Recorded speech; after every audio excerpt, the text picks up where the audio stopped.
welcome everybody to Macbeth, the absolutely silliest version of it.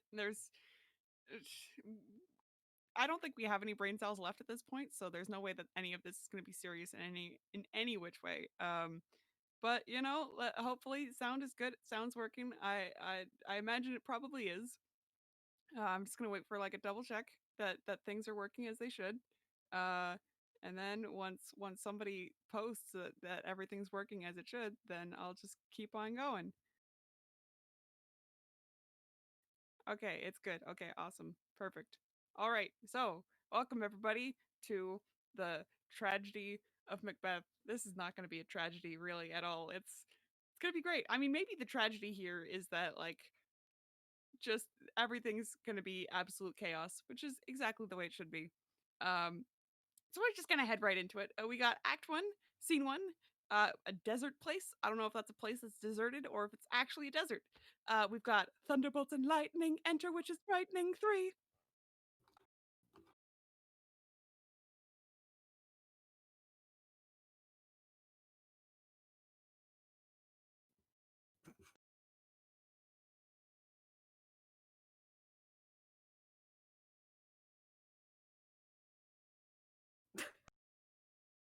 Sure, great, sitting in this desert place on my own as the second witch.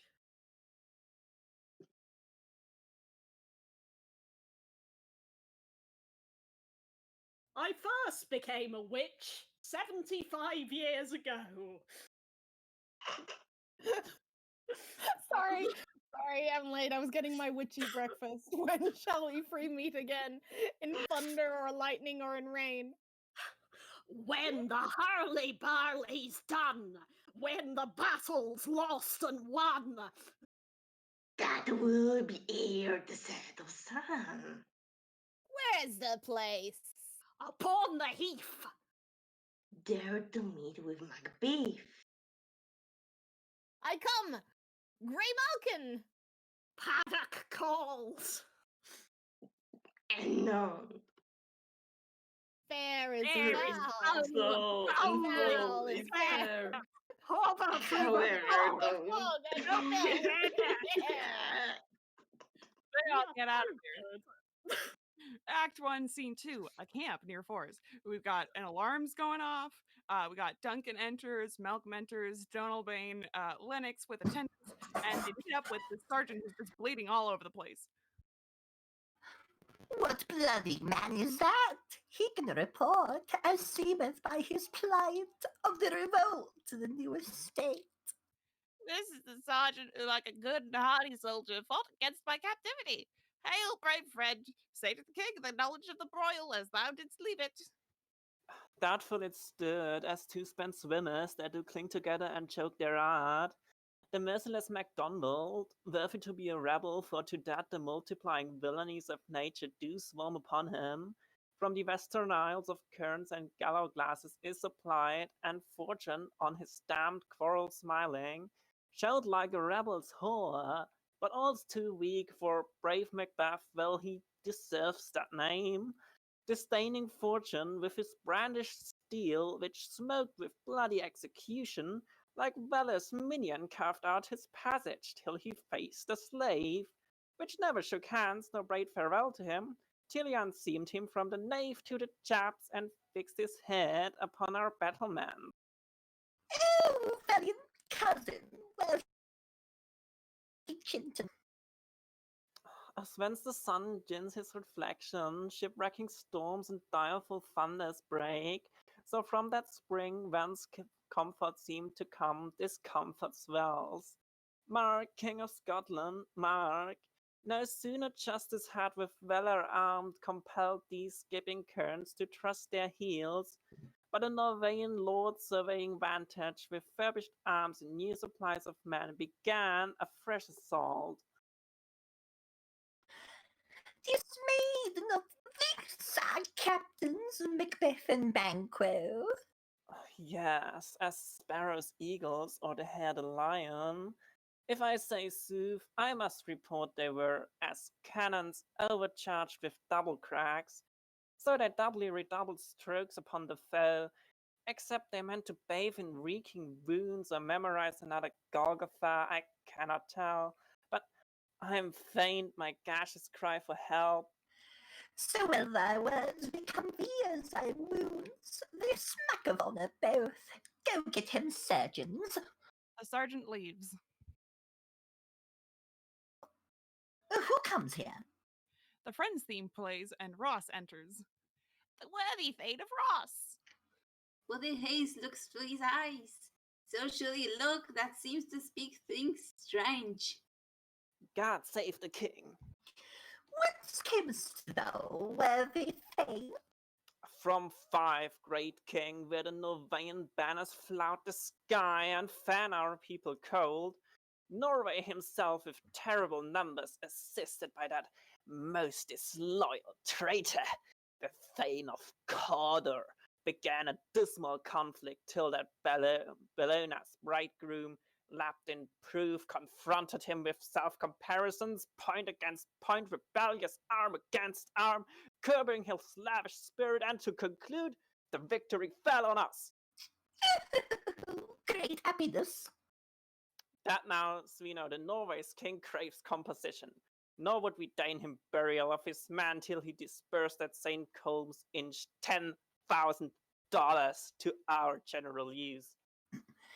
No more that Thane of Cawdor shall deceive our bosom interest.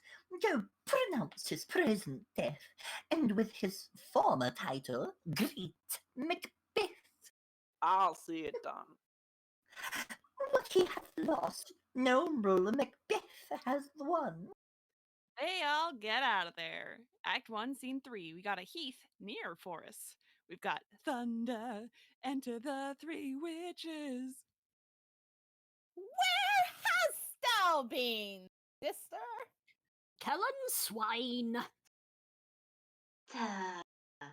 Where the? A sailor's wife had chestnuts in her lap and munched and munched and munched.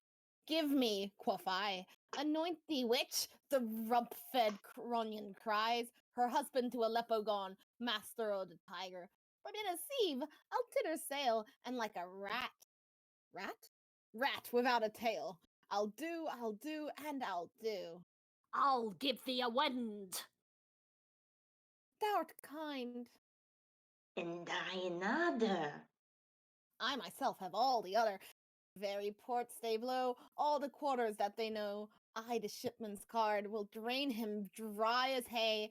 Sleep shall neither night nor day. Hang upon his penthouse lid, he shall live a man forbid. Prairie Sinites 9 times 9 shall he dwindle, peak, and pine. Though his bark cannot be lost, yet it shall be tempest tossed. Look what I have. Show me, show me. Here I have the pilot's thumb. Wrecked as homeward did he come. There's a drum within. A drum, Margaret doth come. The weird Weird sisters, hand in in hand. hand, posters Posters of of the sea sea and and land. Thus Thus to to go go about, thrice to dine and thrice to dine, and thrice again to make thine peace. the The charms charms will up. Macbeth and Banquo show up to this unsynchronized witch mess. So foul and fair a day I have not seen.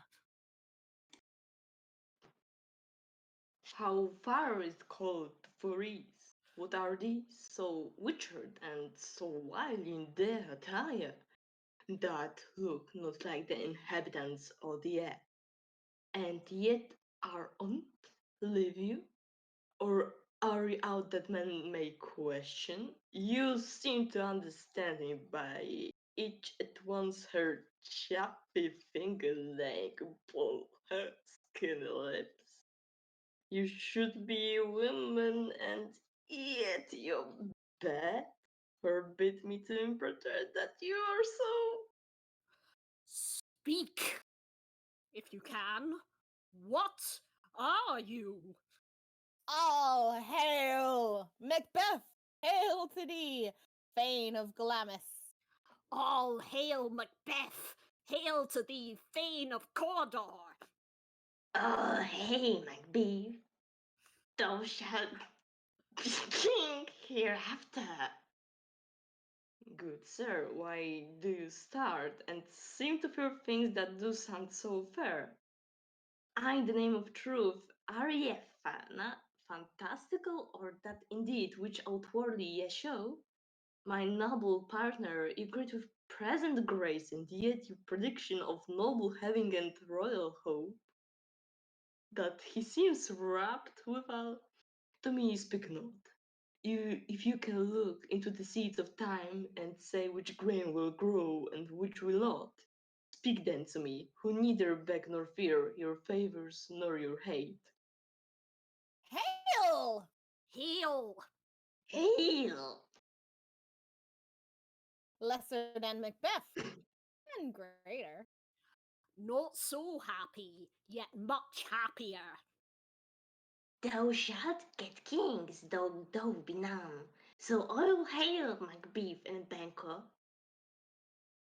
Banquo and Macbeth, all hail. Stay, you imperfect speakers, tell me more. By Sinel's death, I know I am the Thane of Glamis. But how of Cawdor? The Thane of Cawdor lives, a prosperous gentleman, and to be king stands not within the prospect of belief, no more than to be Cawdor. Say from whence you owe this strange intelligence, or why, upon this blasted heath, you stop our way with such prophetic greeting. Speak, I charge you. Abracadabra, Alakazam, the witches disappear. The earth have bubbles and the water has, and these are of them. Whither are they vanished? Into the air, and what seemed corporeal melted as into the breath of the winds. Would they have stayed? Were such things here as we do speak about, or have we eaten on the inside root? That day's the reason, prisoner. Your children shall be kings, You shall be king. and the Thane of Cawdor too. Went it not so? To the self same soon and worse. Who's here? Ross is back with his good friend Angus. The king hath happily received, Macbeth, the news of thy success, and when he reads thy personal venture in the rebels' fight, his wonders and his praises to content which should be thine or his. Silenced with that, and viewing out the rest of the self-same day, he finds thee in the stout Novaean ranks, nothing afeard of what thyself didst make, strange images of death. As thick as hail came post with post, and everyone did bear thy praises in his kingdom's great defense, and poured them down before him. We are sent to give thee from our royal master thanks, only to herald thee into his sight, not pay thee. And for an earnest of a greater honor, he bade me from him call thee Thane of Cawdor, in which addition hail, most worthy Thane, for it is thine. What? Can the devil speak true? The Thane of Cawdor lives. Why do you dress me in borrowed robes? Who was the Thane lives yet, but under heavy judgment bears that life which he deserves to lose, whether he was combined with those of Norway or did line the rebel with hidden help and vantage, that with both he labored in his country's wreck, I know not. But treasons, capital, confessed and proved, have overthrown him. Glamis and Thane of Cawdor, the greatest is behind. Oh shit, I'm sorry. Well, I'm I guess I'll just leave. I'm so sorry. Please take your spot.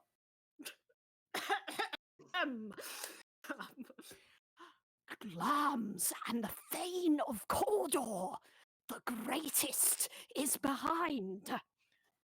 Oh, thanks for your pains.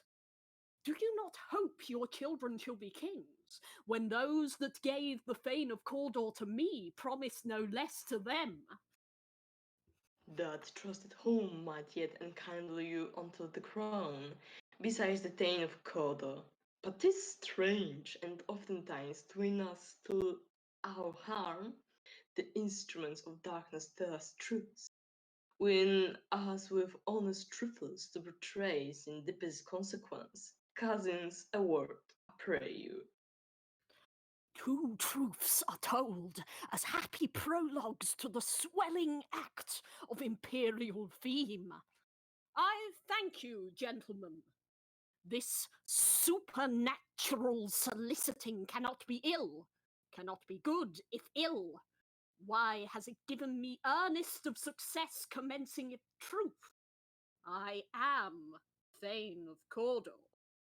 If good, why do I yield to that suggestion? What horrid image doth unfix my hair and make my seated heart knock at my ribs against the use of nature? Present fears are less than horrible imaginings. My fault, whose murder yet is but fantastical, shakes so many my single state of man that function is smothered in surmise, and is nothing but what is not. Look how our partners rub. If chance will have me king, why chance may crown me without my stir. New horrors come upon him, like our strange garments, cleave not to their mould, but with the aid of use. Come what come may, time and hours run through the roughest day. Worthy Macbeth, we stay upon your leisure. Give me your favour, my dull brain was brought with things forgotten. Kind gentlemen, your pains are registered where every day I turn the leaf to read them. Let us towards the king, think upon what hath chanced, and at more time, the interim having waived it, let us speak our free hearts to each other. Very gladly. Till then, enough. Come, friends. The lads go off to the pub to have a beer together. You know, that's how it is. Act 1, Scene 4, Forest, the Palace. We got a flourish of trumpets. We got Duncan coming in with Malcolm and Donalbain, Lennox in attendance. Is execution done on Cawdor? Are not those in commission yet returned? My liege, they are not yet come back, but I have spoke with one that saw him die, who did report that very frankly he confessed his treasons, implored your highness's pardon, and set forth a deep repentance. Nothing in his life became him like the leaving it. He died as one that hath been studied in his death, to throw away the dearest thing he owed, as 'twere a careless trifle. There's no art to find the mind's construction in the face. It was a gentleman on whom I built an absolute trust. The lads show up. Oh, worthiest cousin, the sin of my ingratitude even now was heavy on me. Thou art so far before that swiftest wing of recompense is slow to overtake. Would thou hadst less caution, both of thanks and payments might have been mine. Only I have left to say, more is thy due than more than all can pay. The service and the loyalty I owe in doing it pays itself. Your Highness' part is to receive our duties, and our duties are to your throne and state, children and servants, which you do but what they should by doing everything safe towards your love and honour, and I'm sure I won't be taking back this statement later. Oh. Welcome here. I have begun to plant thee, and will labour to make thee full of growing.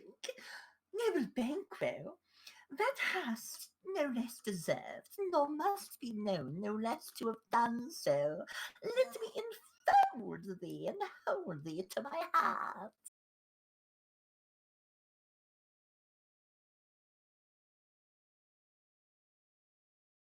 Banquo, I'm holding thee to my heart. Banquo, I think we need to turn him off and turn him on again. There, if I grow, the harvest is your own. Oh, there you are, my plenteous joys. Wanton and thirst seek to hide themselves in groups of sorrow. Sons, kinsmen, fanes, and you whose places are the nearest. No, we will establish our estate upon our eldest, Malcolm, whom we name hereafter the Prince of Cumberland, which honour must not unaccompanied invest him only, but signs of nobleness, like stars, shall shine on all deservers, from hence to Inverness, and bind us further to you. The rest is labour which is not use for you. I'll be myself the harbinger, and make joyful the hearing of my wife with your approach. So humbly take my leave. My worthy Cawthor, The Prince of Cumberland. That is a step on which I must fall down, or else a leap. For in my way it lies. Stars, hide your fires. Let not the light see my black and deep desires. The eye wink at the hand, yet let that be which the eye fears when it is done to see. Macbeth's got a lot to think about, so he leaves. All true, worthy Banquo, he is full so valiant, and his commendations I am fed. It is a banquet to me. Let after him, whose care is gone before to bid us welcome. It is a peerless kinsman. Another flourish of trumpets. And Woohoo! everybody gets out of there. Act 1, Scene 5. We're in Inverness now, in Macbeth's castle. Ooh, real fancy. We got Lady Macbeth, who's reading a letter out loud. They met me in the day of success, and I have learned by the benefactors report they have more in them than mortal knowledge. When I burn in desire to question them further, they made themselves air into which they vanish. Whilst I stood wrapped in the wonder of it, came missives from the king, who all hailed me Thane of Cawdor, by which title before these weird sisters saluted me and referred to me to the coming on time with Hail, King that shalt be. This have I thought good to deliver thee, my dearest partner of greatness, that thou mightst not lose to the juice of rejoicing by being ignorant of what greatness is promised thee. Lay it to thy heart, and farewell. Glams thou art and Cawdor, and shalt be what thou art promised. Yet do I feel thy nature. It's to follow the milk of human kindness, to catch the nearest way. Thou wouldst be great art not without ambition, but without the illness that should attend it.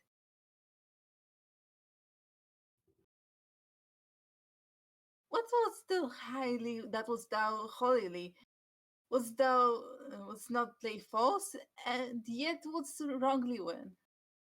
Those have great glams, that which Christ thus thou must do if thou have it, and the and the and the and that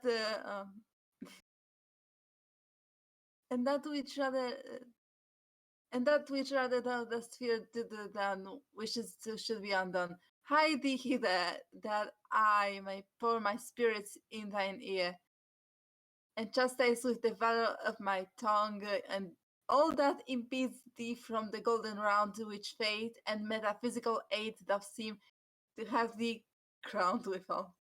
A messenger arrives. What is your tidings?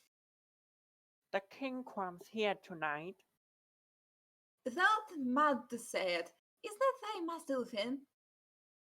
Who else so would have informed for preparation? So please you, it is true. Our Thane is coming. One of my fellows had the spleen of him, who, almost dead for breath, had scarcely more than would make up his message. Give intending, he brings great news. The messenger departs. The raven himself is cause that cloaks the fatal entrance of Duncan until under my battlements. Come, you spirits that tend of mortal thoughts, unsex me here, and fill me from the crown to the top full of direst cruelty. Make thick my blood to stop up the access and passage to remorse that no compunctious visitings of nature shake fail my purpose, nor peace between the effect of it. Come to my woman's best. Sorry. And take my milk vodka, you murdering ministers, whether in your sightless sustenance you wait on nature's mischief. Come thick night and pour thee in the dullest smoke of hell, that my keen eyes see not the wound it makes, nor heaven peep through the blanket of the dark, to cry, hold, hold! Enter Macbeth. Great glams, wealthy Cawdor, greater than both by the all hereafter.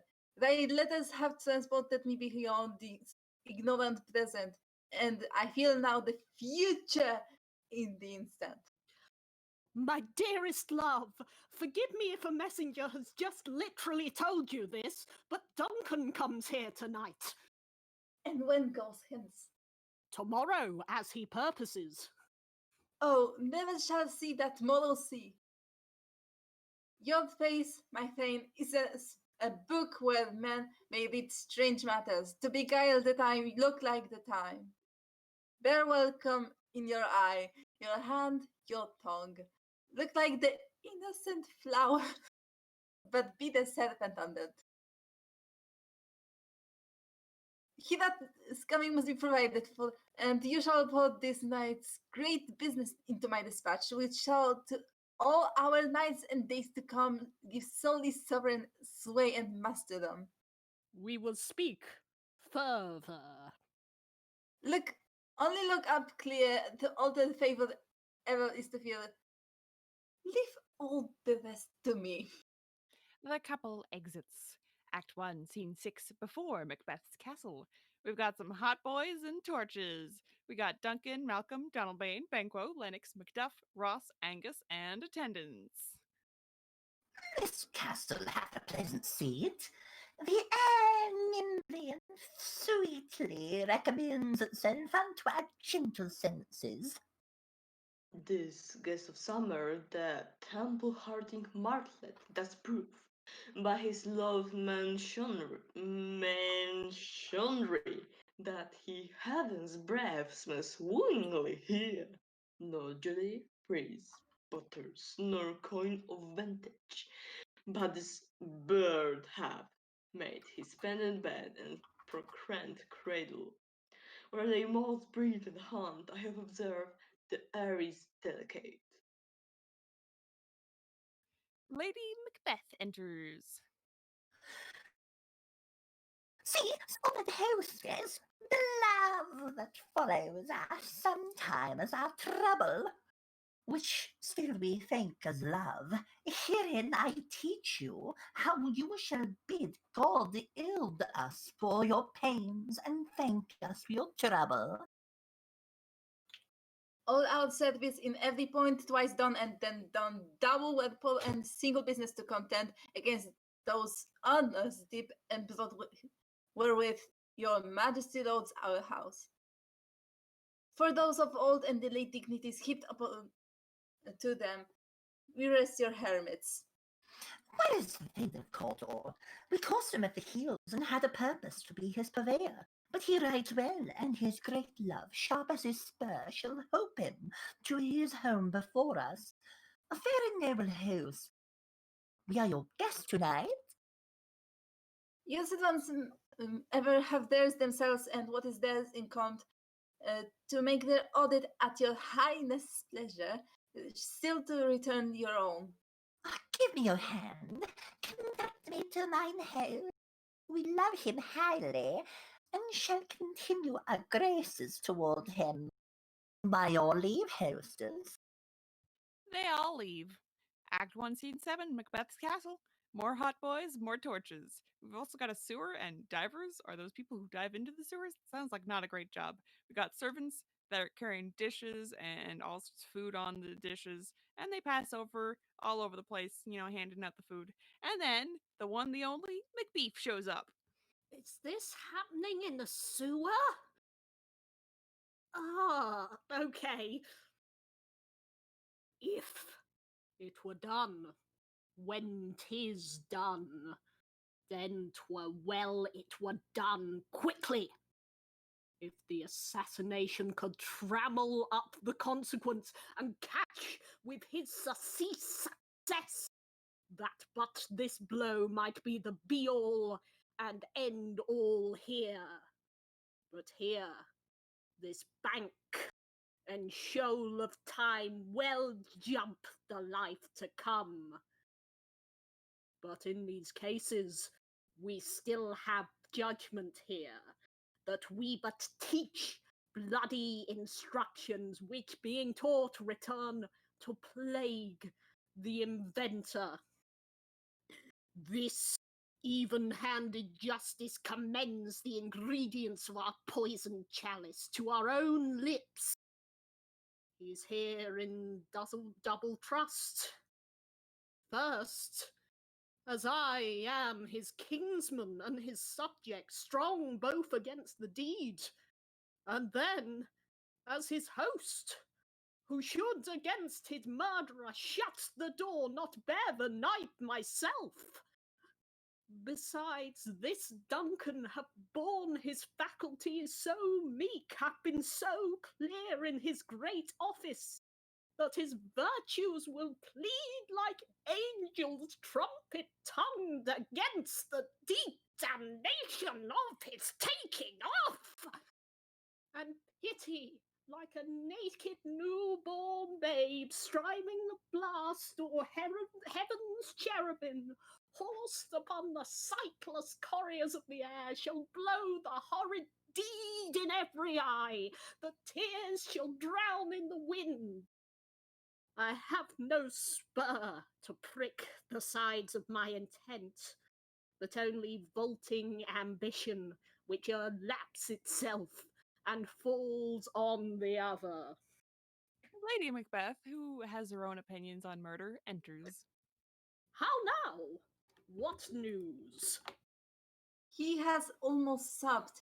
He has almost greeted me, sub. Why have you left the chamber? Hath he asked for me? No, not he has. We will proceed no further in this business. He hath honoured me of late, and I have bought golden opinions from all sorts of people, which would be worn now in their newest gloss, not cast aside so soon. Was the hope drunk wherein you dress yourselves? Hath he slept since, and wakes it now to look so green and pale at what it did so freely? From this time such I account thy love.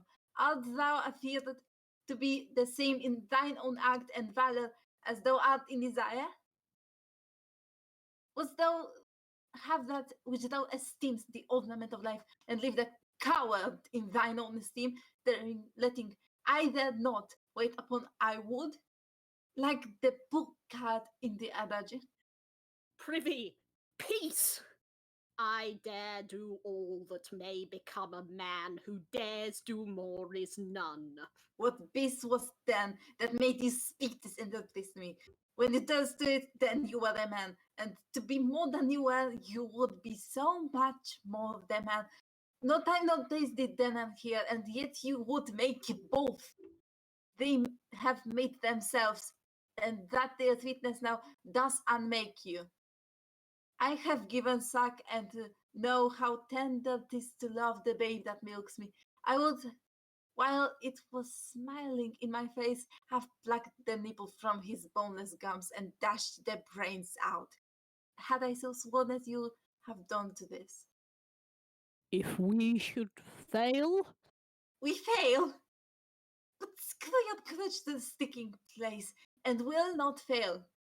When Duncan is asleep, where to the others shall his day how journey soundly invite him, his two shambles will I with wine, and was so convinced that memory, the word of the day, shall be a fume, and the receipt of reason a limbeck only. When in swinish sleep their drenched natures lie as in a death, what cannot you and I perform upon the unguarded Duncan? What not put upon his spongy officers, who shall bear the guilt of our great quell? bring forth men, children only, for thy undaunted mettle should compose nothing but males. Will it not be received when we have marked with blood those sleepy two of his own chambers use their very daggers that they have done it? Who does deceive the other, as we shall make our griefs and clamour loud upon his death? I am settled. Let's not fight in the sewer, and bend up each corporal agent to this terrible feat. Anyway, and mock the time with fairest show. False face must hide what the false heart doth know. They leave. Act 2, Scene 1, Court of Macbeth's Castle. We've got Banquo coming in and Fleance, or however you pronounce it, who's bearing a torch, which I suppose makes him also a hot boy because it seemed like all the hot boys had the torches. How goes night, boy? The moon is down. I have not heard the clock. And she goes down 12. You take it. 'Tis later, sir. Halt! Take my sword. There's husbandry in heaven. Their candles are all out. Take thee that too. A heavy summons lies thy cleat upon me, and yet I would not sleep. Merciful powers, restrain in me the cursed faults that nature gives way in response. Enter Macbeth with a servant, I guess, who's another hot boy with a torch. Give me my sword. Who's there? A friend. What? Sir, not yet at rest. The king's abed. Have been in unusual pleasure and sent 4 of great largesse to your offices. This diamond he greets your wife withal by the name of most kind hostess, and shut up in measureless contempt. Being unprepared, our will became the servant to defect, which else should free have wrought. All's well. I dreamt last night of 3 weird sisters. To you they have showed some truth. Ha! I think not of them. Yet, when we can entreat an hour to serve, we would spend it in some words upon that business, if you would grant the time. At your kind's leisure. If you shall cleave to my consent, when 'tis, it shall make honour for you. So I lose none in seeking to argument it, but still keep my bosom franchised and allegiance clear. I shall be consoled. Good repose the right while there. Thanks, sir, to like to you. Goodbye, Banquo. Goodbye, Fleance. They leave. Go bid thy mistress. When my drink is ready, she strike upon the bell. Get thee to bed. The servant leaves, having not said anything. Is this a dagger which I see before me? The handle towards my hand? Come, let me clutch thee. I have thee not, and yet I see thee still. Art thou not fatal vision sensible to feeling as to sight? Or art thou but a dagger of the mind, a false creation proceeding from the heat-oppressed brain? I see thee yet, in a form as palpable as this which now I draw. Thou marshallest me the way that I was going, and such an instrument I was to use. Mine eyes are made the fool of the other senses, or else worth all the rest. I see thee still, and on thy blade the dudgeon gouts of blood which was not so before. There is no such thing. It is the bloody business which informs thus to mine eyes. Now, in the one half world nature seems dead, and wicked dreams abuse the curtain's sleep. Witchcraft celebrates pale Hecate's offerings, and withered murder alarmed by his sentinel, the wolf, whose howls his watch thus with his stealthy pace. With Tarquin's ravishing strides towards his design, moves like a ghost. Thou sure and firm set earth, hear not my steps, which way they walk for fear thy very stones prate of my whereabouts, and take the present horror from the time which now suits it. Whilst I fret, he lives. Words to the heat of deeds too cold breath gives. Sorry, it's the only bell I have. It's a very good bell. I go, and it is done. The bell invites me. Hear it not, Duncan, for it is a knell that summons thee to heaven or to hell. Macbeth leaves. Act 2, Scene 2. The same. We've got Lady Macbeth who comes in. That which hath made them drunk hath made me bold. What hath quenched them hath given me fire. Hark, peace! It was the owl that shrieked the fatal bedelman, that which there stands good night. Here's about it. The doors are open, and the sulphated globes do mock the church with snows. I have dragged their bosses, that death and nature do contend about them, whether they live or die. Who's there? What? Ho! Alack, I am afraid they have awaked. It is not done. The attempt and not the deed confounds us. Hark, I laid the daggers ready. He could not miss him. Had he not resembled my father as he slept, I had done. Macbeth enters. My husband! I have done the deed. Didst thou not hear a noise? I heard the owl scream and the crickets cry. Did you not speak? When? Now? As I descended? I? Hark!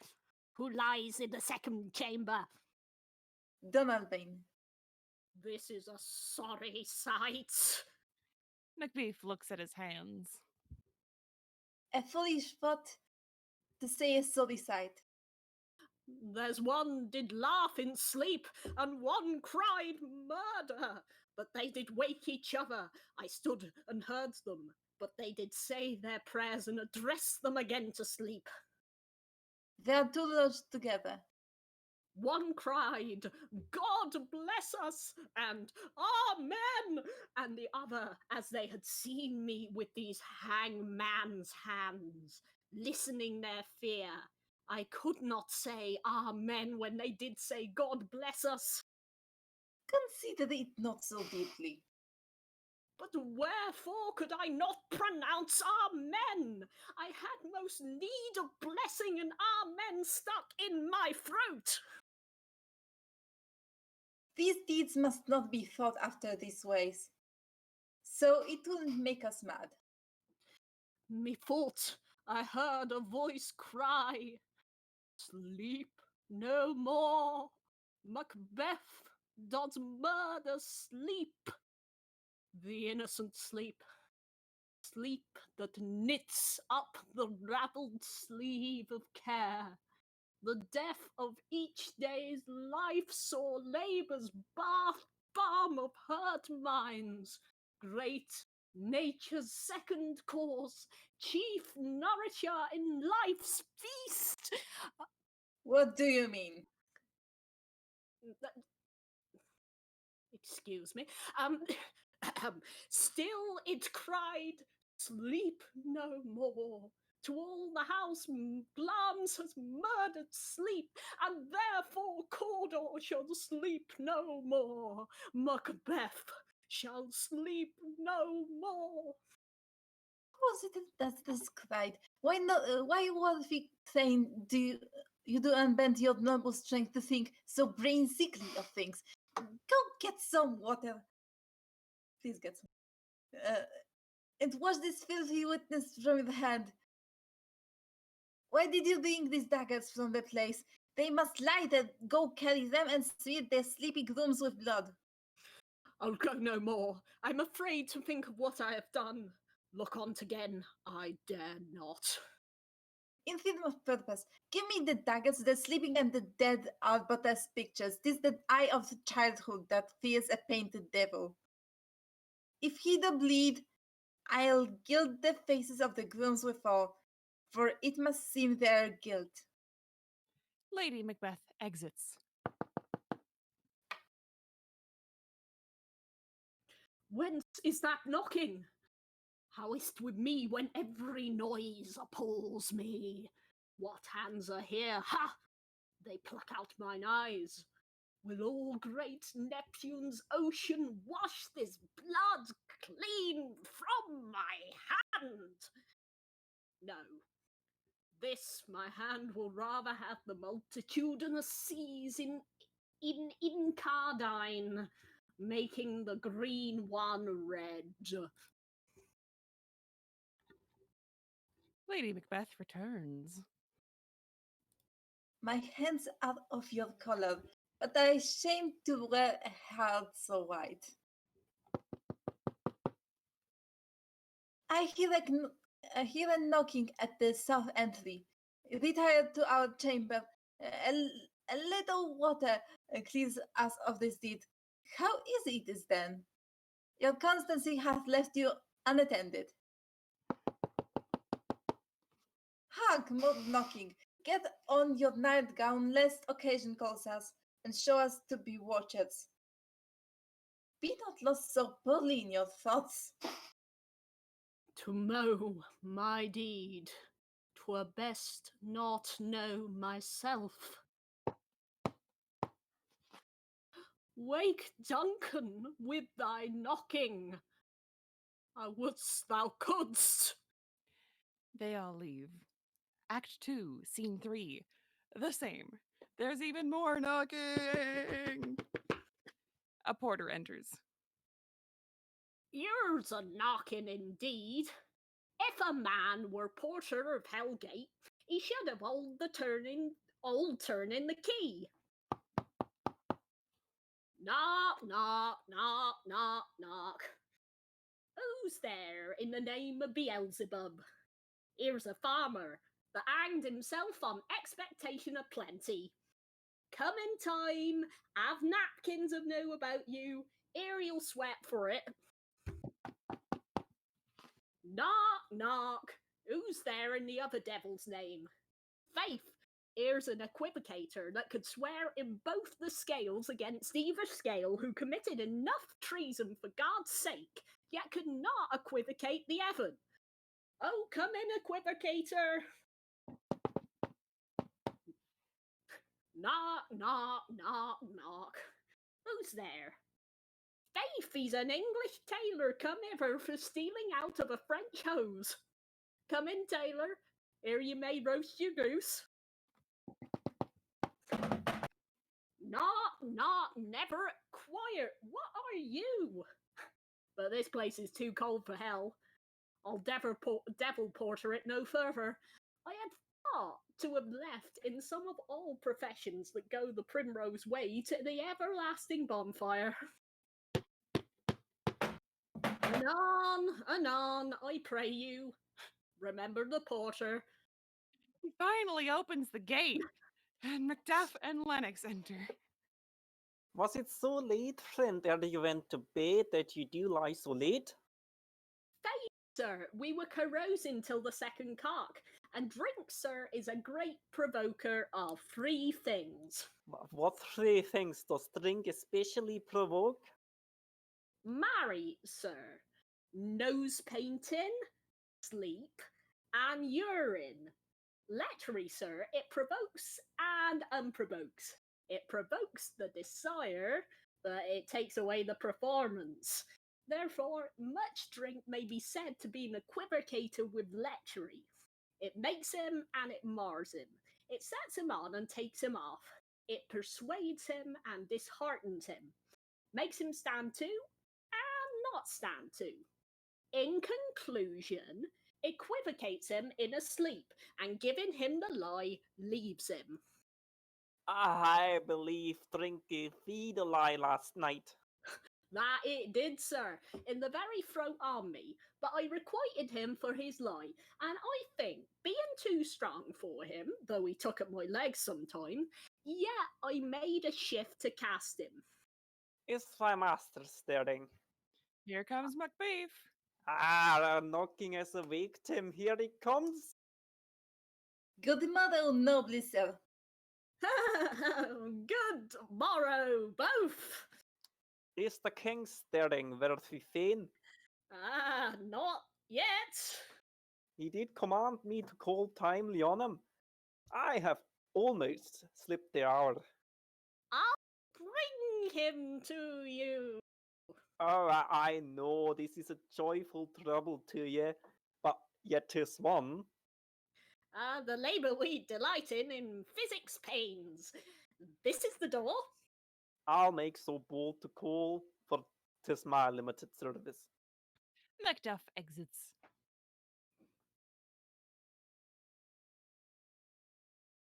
Goes the king hence today?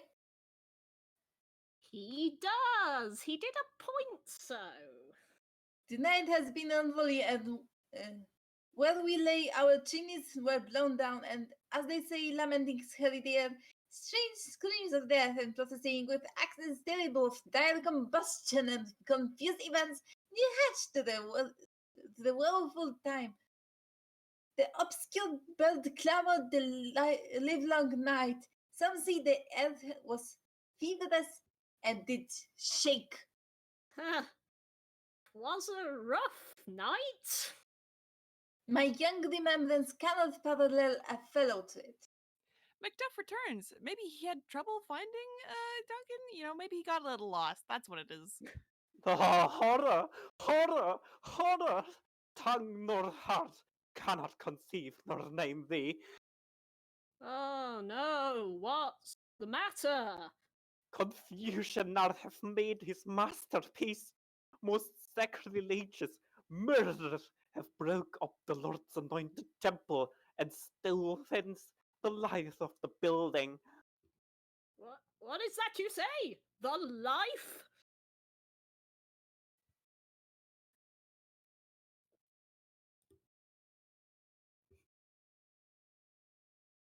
Meaning his majesty? Approach the chamber and destroy your sight with a new gorgon. Do not bid me speak. See, and then speak yourselves. Macbeth and Lennox go to look at whatever grisly scene there is. Awake! Awake! Ring the alarm bell, murder, treason, Banco and Donald by Malcolm, awake! Shake off this stony sleep, the death's counterfeit, and look on death itself. Up, up, and see the great doom's image. Malcolm, Banco, as from your graves rise up and walk like sprites to countenance this horror. Ring the bell! Lady Macbeth enters. What's the business that such a hideous trumpet calls to parley the sleepers of the house? Speak, speak. Oh, gentle lady, 'tis not for you to hear what I can speak. The repetition in a woman's ear would murder as it fell. I guess someone went and woke up Banquo because here he arrives. Oh, Banker, our royal master's murdered. Oh, alas. What? In our house?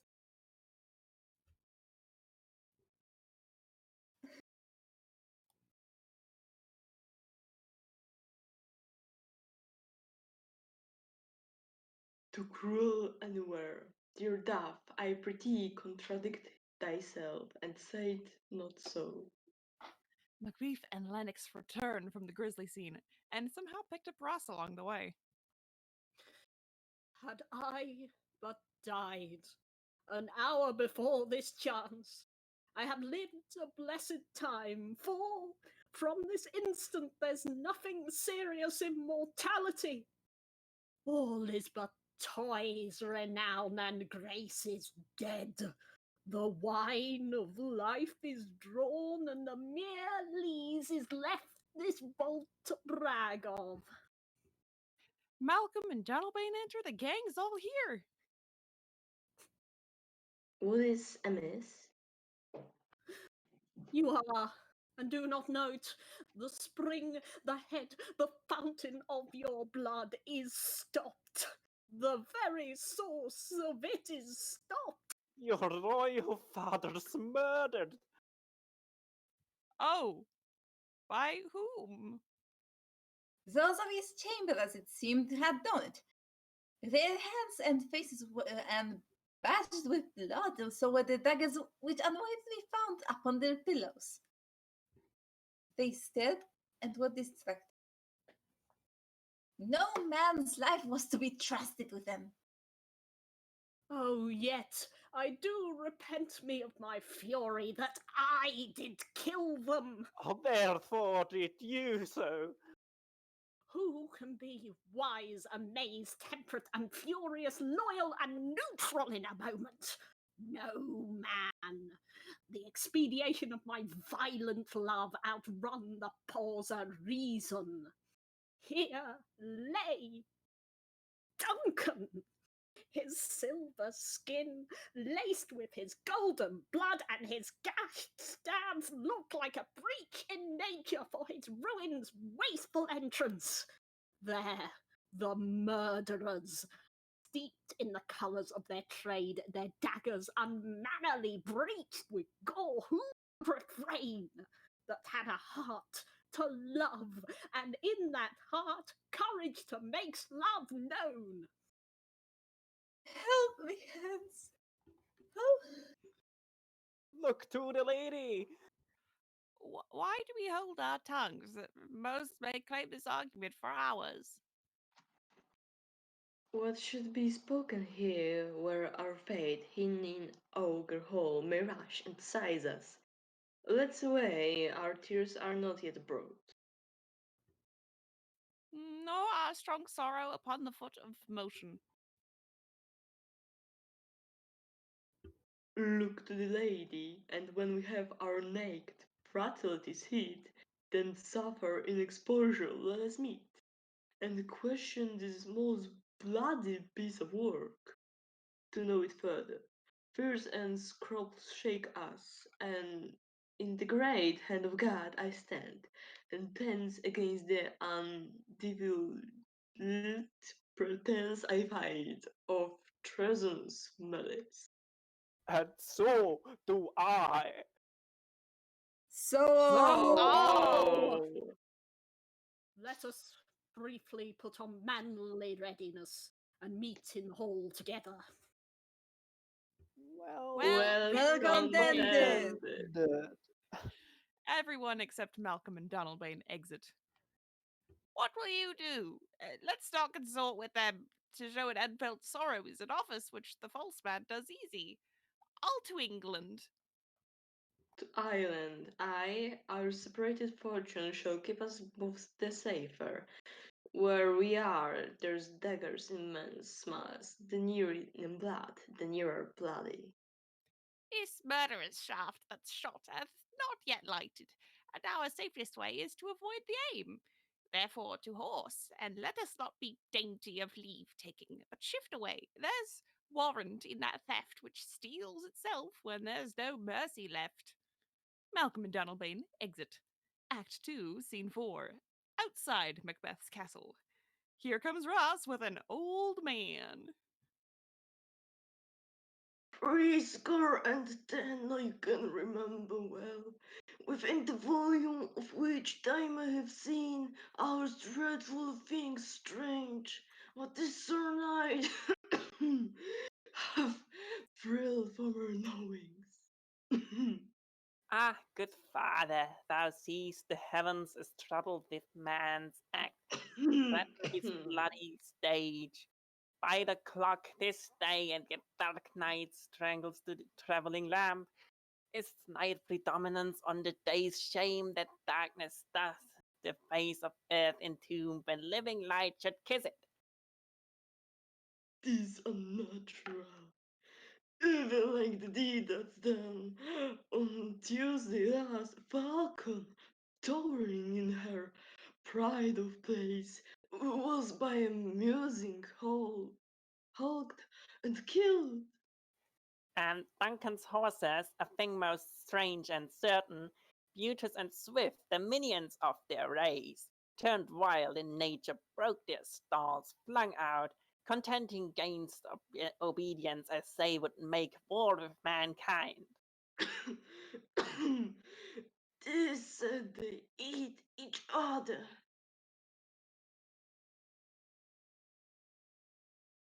They did, so the amazement of mine eyes that looked upon. Here comes the good Macduff. Enter Macduff. How goes the world, sir, now? Why, see you not? Is it known who did this more than bloody deed? Those that Macbeth hath slain. Alas, the day, what good could they pretend? They were suborned. Malcolm and Donalbain, the king's 2 sons, are stolen away and fled, which puts upon them suspicion of the deed. Gainst nature still, thriftless ambition that will driven up thine own life's means, then 'tis most like the sovereignty will fall upon Macbeth. He is already named and gone to Scone to be invested. Where is Duncan's body? Carried to Colmkill, the sacred storehouse of his predecessors and guardians of their bones. Will ye to Scone? No, cousin, I'll to 5. Well, I will thither. Well, maybe you see things well done here. Adieu, lest our old robes sit easier than our new. Farewell, father.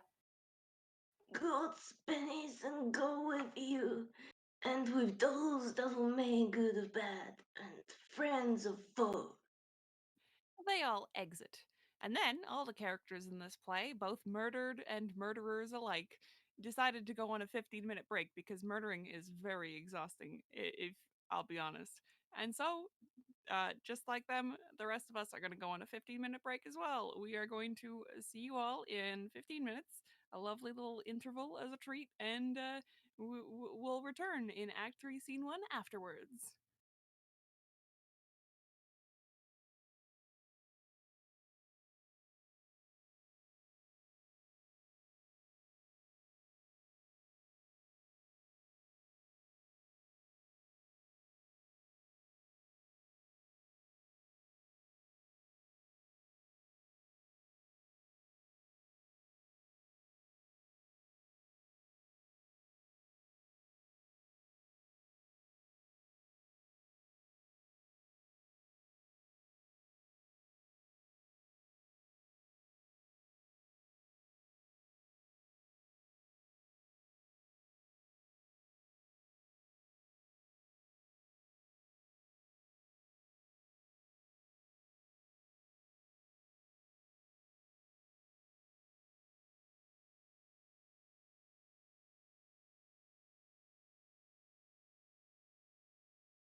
everyone. Hope you, enjoyed the break. Got some water, got some, food or whatever you needed to do in the meantime.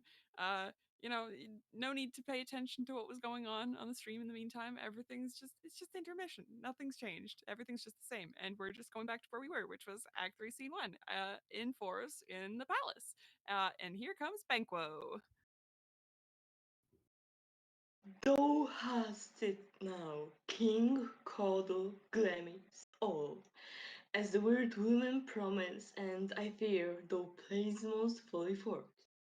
Yet it was said it should not stand in thy posterity, but that myself should be the root and father of many kings, if there come truth from them, as upon the Macbeth their speeches shine.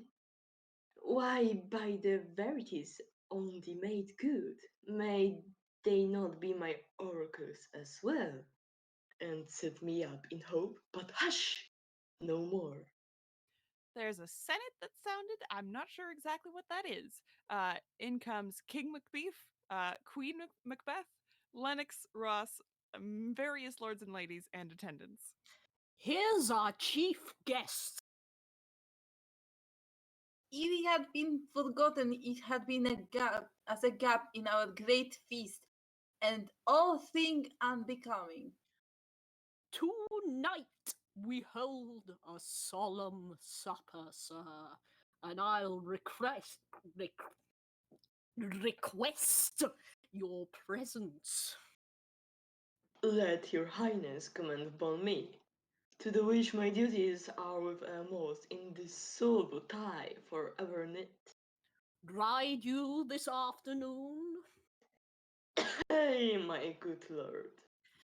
We should have else desired your good advice, which still hath been both grave and prosperous in this day's council, but will take tomorrow.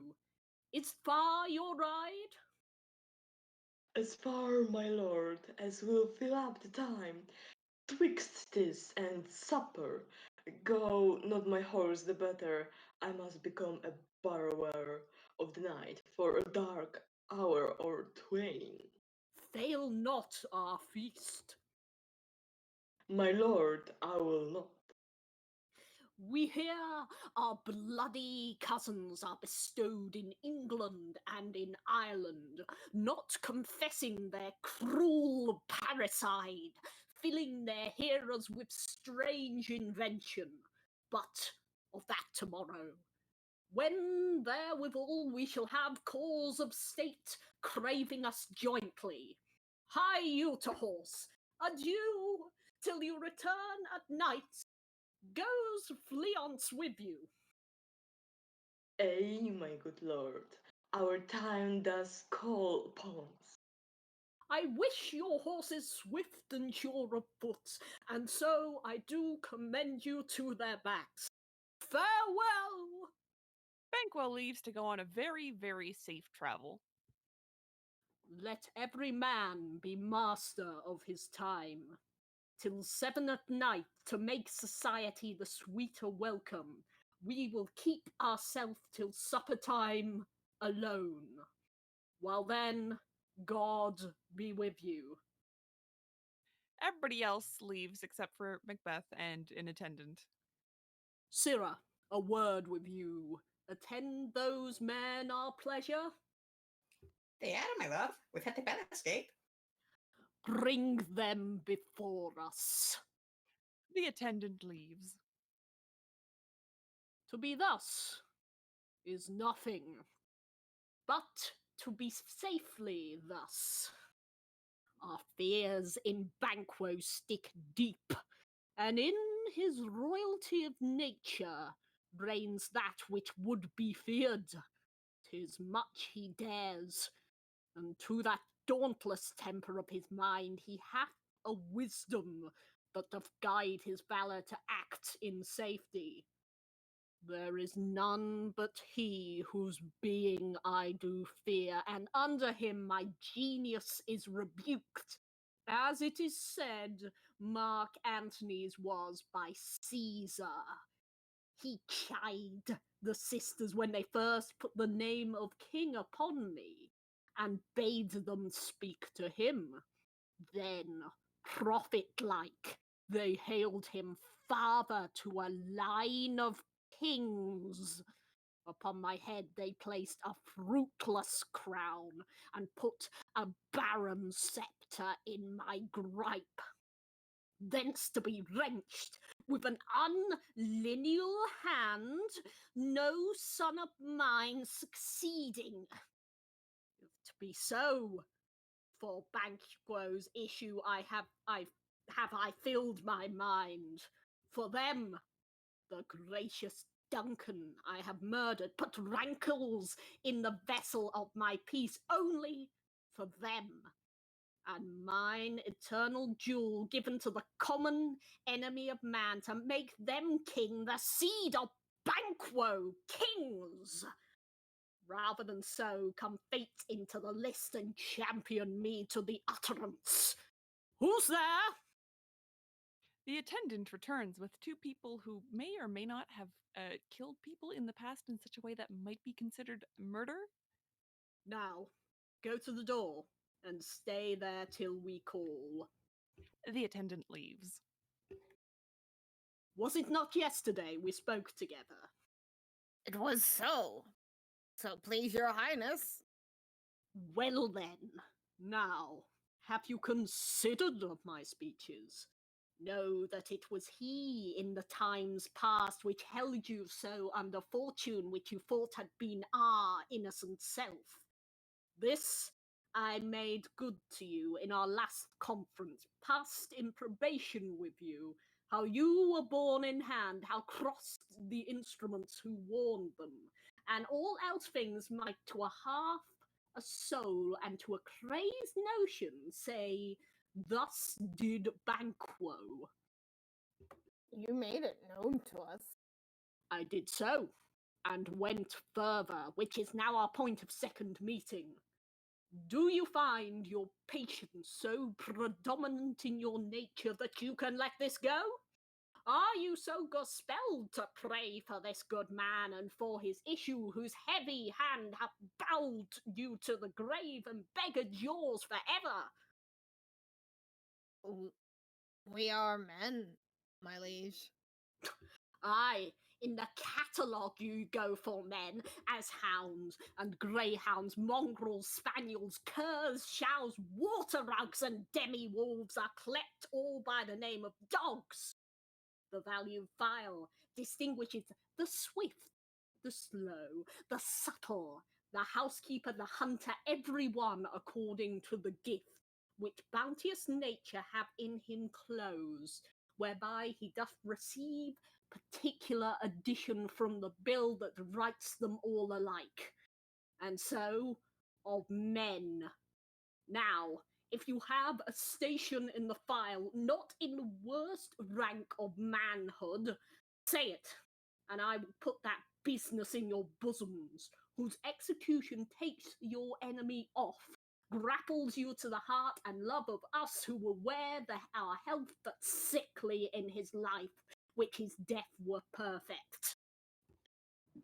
I am one, my league, whom the vile blows and buffets of the world have so incensed that I am reckless that what I do despite the word. And I another, so weary with disasters, tugged with fortune, that I would set my lie on any chance, mend it, or be rid of it. Both of you know Banquo was your enemy. True, my lord. So is he mine, and in such bloody distance that every minute of his being thrusts against my nearest of life, and though I could with barefaced power sweep him from my sight and bid my will avouch it, yet I must not. For certain friends that are both his and mine, whose loves I may not drop, but wail his fall, who I myself struck down, and thence it is that I to your assistance do make love. masking the business from the common eye for sundry weighty reasons. We shall, my lord, perform what you command us. So our lives. Your spirits shine through you. Within this hour at most, I will advise you where to plant yourselves. Acquaint you with the perfect spy of the time, the moment on't, for it must be done tonight. And something from the palace always thought that I require a clearness, and with him to leave no rubs nor botches in the work. Cleonce's son that keeps him company, whose absence is no less material to me than his father's, must embrace the fate of that dark hour. Resolve yourselves apart. I'll come to you anon. We are resolved, my lord. my lord. I'll call upon you straight. Abide within. The individuals who are rudely referred to as murderers leave. It is concluded. Banquo, thy soul's flight. If it find heaven, must it find it out tonight? He exits. Act 3, Scene 2, The Palace. Enter Lady Macbeth and a servant. Is Banquo gone from the court? Hi, Madam Bet returns again tonight. Say to the king I would attend his leisure for a few words. Madam, I will. The servant exits. Nods had all spent what our desire is got without content.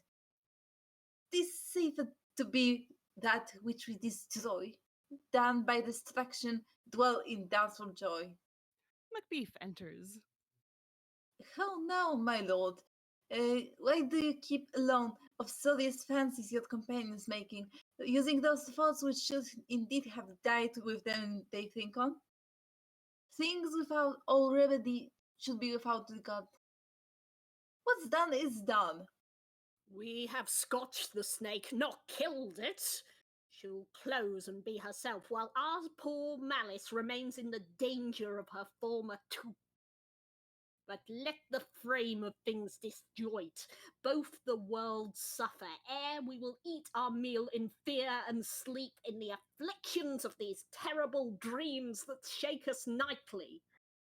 Better be with the dead, whom we to game our peace have sent to peace, than the torture of the mind to lie in restless ecstasy. Duncan is in his grave. After life's fitful fever he sleeps well. Treason has done his worst. Nor steel, nor poison, malice, domestic, foreign levy, nothing can touch him further. Come on, gentle my lord, sleek all your rugged looks. Be bright and jovial among your guests tonight. So shall I, love. And so I pray be you. Let your remembrance apply to Banquo. Present him eminence with both eye and tongue. Unsafe the while we must lave our honours in these flattering streams, and make our faces visards to our heart, disguising what they are. You must leave this. Oh, full of scorpions is my mind, dear wife. Thou know'st the Banquo and his fiancé lives. But in them nature's copy is not eternal. There's comfort yet. They are assailable. Then be thou jocund, ere the bat have flown his cloistered flight, ere to black Hecate's summons the shard-born beetle with his drowsy hums have rung the night's yawning peal. There shall be done a deed of dreadful note. What's to be done? Be innocent of the knowledge, dearest Chuck, till thou applaud the deed. Come, sealing night, scarf up, the tender eye of pitiful day, and wait with thy bloody, invisible hand. Cancel and tear to pieces that great bond which keeps me pale. Light thickens, and the crow makes wing to the rocky wood. Rocky wood. Good things of the day begin to droop and drowse, while night's black agents to their praise do rouse. Are marvellous at my worlds, but holds thee still. Bad things begun make strong themselves by ill. So prithee, go with me. The two of them leave. Act 3, Scene 3. We're in a park. Parks are great. Parks are just lovely. We're next to the palace. There's a park. There's 3 people here that just, they're just people that like carrying knives with them, It's just, who doesn't like carrying a knife with them? They're just sitting there in the park. Oi! But who did bid thee join with us? Macbeth! It's not our mistrust, since he delivers our offices and what we have to do, the direction just. And stand with us. The WestJet glimmers with some streaks of day. Now spurs the elated traveller apace, to gain the timely inn and near approaches the subject of our watch. I hear horses. Give us light there, ho! Then 'tis he. The rest that are within the node of expectation already are eyeing the court. His horses! Go about! Almost a mile, but it does usually. So all men do. From hence to the palace gate make it their walk. And I light. Banquo enters with Fleance, and who's carrying a torch. Tissy! Stand! Foot! It will be rain tonight. Let it come down. Though the gang of 3 people with knives attack Banquo, just really going at him for some reason. Obviously, I don't know what's going on. Treachery! Fly, good things, fly, fly, fly! Do mice revenge, oh slave! And Banquo just, I don't know what happens to him. I think he just fell unconscious, like permanently on the ground. I don't think these people had anything to do with it. But Fleance gets out of there. He escapes. Who did strike out the light? Was not the way. There's but one down. The sun is fled. We have lost best half of our affair. Well, that's the way. And say how much is done. The 3 people who totally didn't just commit murder just now, they all leave. And we come to Act 3, Scene 4. Same place, hall in the palace. It's real nice. There's a banquet. We've got Macbeth. We've got Lady Macbeth. We've got Ross, Lennox, a whole bunch of lords in attendance. You know your own degrees. Sit down at first and last the hearty welcome. Thanks to your majesty. Ourselves will mingle with society and play the humble host. Our hostess keeps her state, but in best time we will require her welcome. Don't ask me, don't it for me, sir. To all our friends, for my heart speaks they are welcome. The first murderer appears at the door. I'm a murderer. See, they encounter thee with their hearts' thanks. Both sides are even, and here I'll sit in the midst. Be large in mirth. Anon will drink and measure the table round. He approaches the door. There's blood on thy face. 'Tis Banquo's then. 'Tis better thee without than he within. Is he dispatched? My lord, his throat is cut. I did that for him. Thou art the best o' the cutthroats, yet he's good. that did, yet he's good that did the like for Fleance. If thou didst it, thou art non-parallel. Most royal sir, Fleance is scalped. I mean, escaped. Escaped. Then comes my fit again.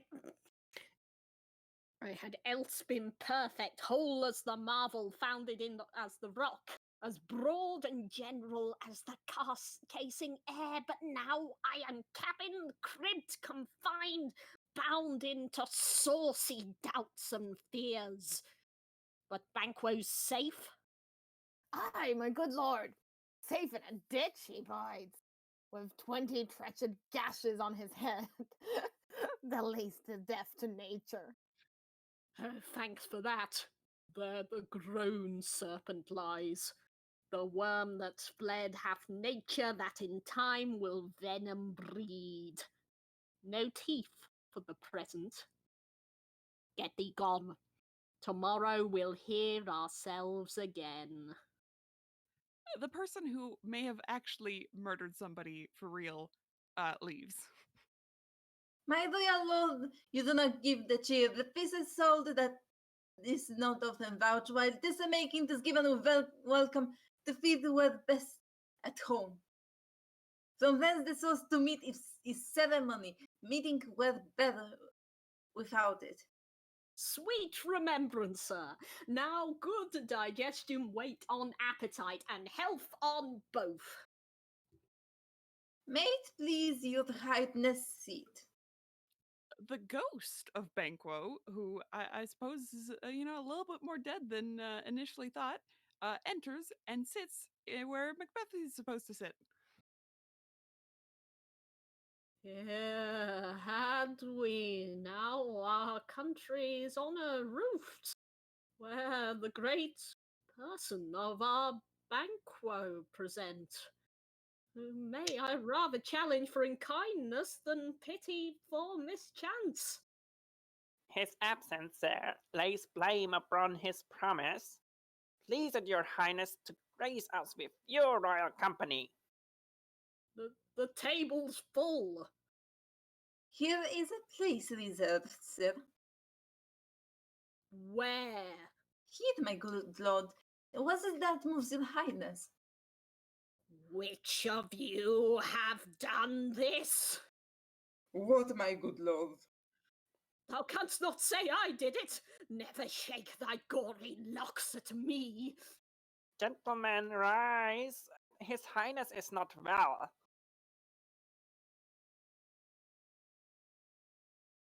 Sit, worthy friends. My lord is often thus and have been from his youth. Pray you keep seat. The fit is momentary. Upon the fourth he will be again well. If much you note him, you shall offend him and extend his passion. Feed and regard him not. Are you a man?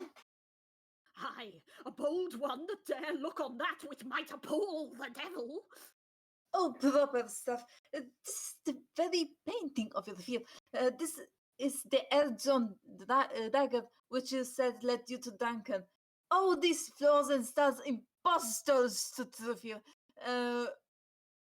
Would well become a woman's story at a winter's fire, authorized by her grandam. Shame itself! Why do you make such faces? When all's done, you look but on a stall. Prithee, see there! Behold, look low, how you say! Why care I? If thou canst nod, speak too. If charnel houses and our graves must send those that we bury back, our monuments shall be the moors of Kite. The ghost of Banquo vanishes. Maybe someone revived him. What, quite unmanned in folly? If I stand here, I saw him. Fie for shame. Blood hath been shed ere now in the olden time, ere human statute purged the gentle wheel. Aye, and since 2 murders have been performed, too terrible for the ear. The times have been that when the brains were out, the man would die and bear an end. But now they rise again, with 20 mortal murderers on their crowns, and push us from our stools. 'Tis the most strange than such a murder is. My worthy lord, your noble friends do like you. I do forget. Do not muse at me, my most worthy friends. I have a strange infirmity, which is nothing to those that know me. Come, love, and health to all. And then I'll sit down. Give me some wine. Fill full, I drink to the general joy of the whole table, and to our dear friend Banquo, whom we miss. Would he were here. To all and him we first, and all to all. Our duties and the pledge. Well, whoever tried reviving Banquo didn't do it properly because his ghost's back. Avaunt, and quit my sight. Let the hearth hide thee. Thy bones are marrowless, thy blood is cold. Thou hast no speculation in those eyes which doth glare with.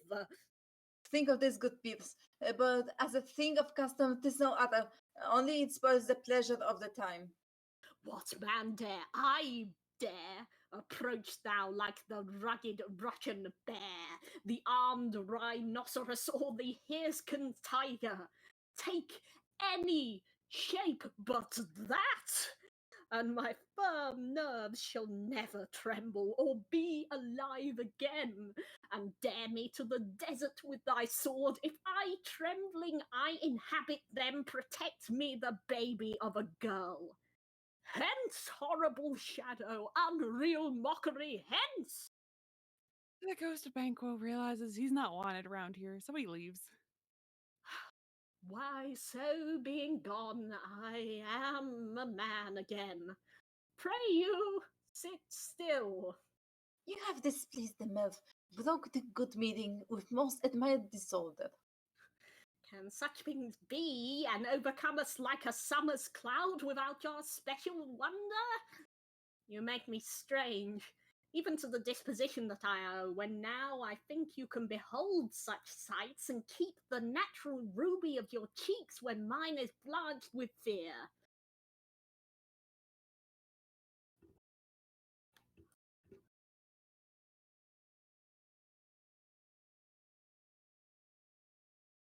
What sights, my lord? I pray you speak not, he grows worse and worse. Question enrages him. At once, good night. Stand not upon the order of your going, but go at once. Good night, and better health attend his majesty. A kind good night to all. Everybody decides to leave the royal couple alone together so they can enjoy some time. It will have blood, they say. Blood will have blood. Stones have been known to move and trees to speak. Augurs and understood relations have by maggot pies and choffs and rooks brought forth the secret man of blood. What is the night?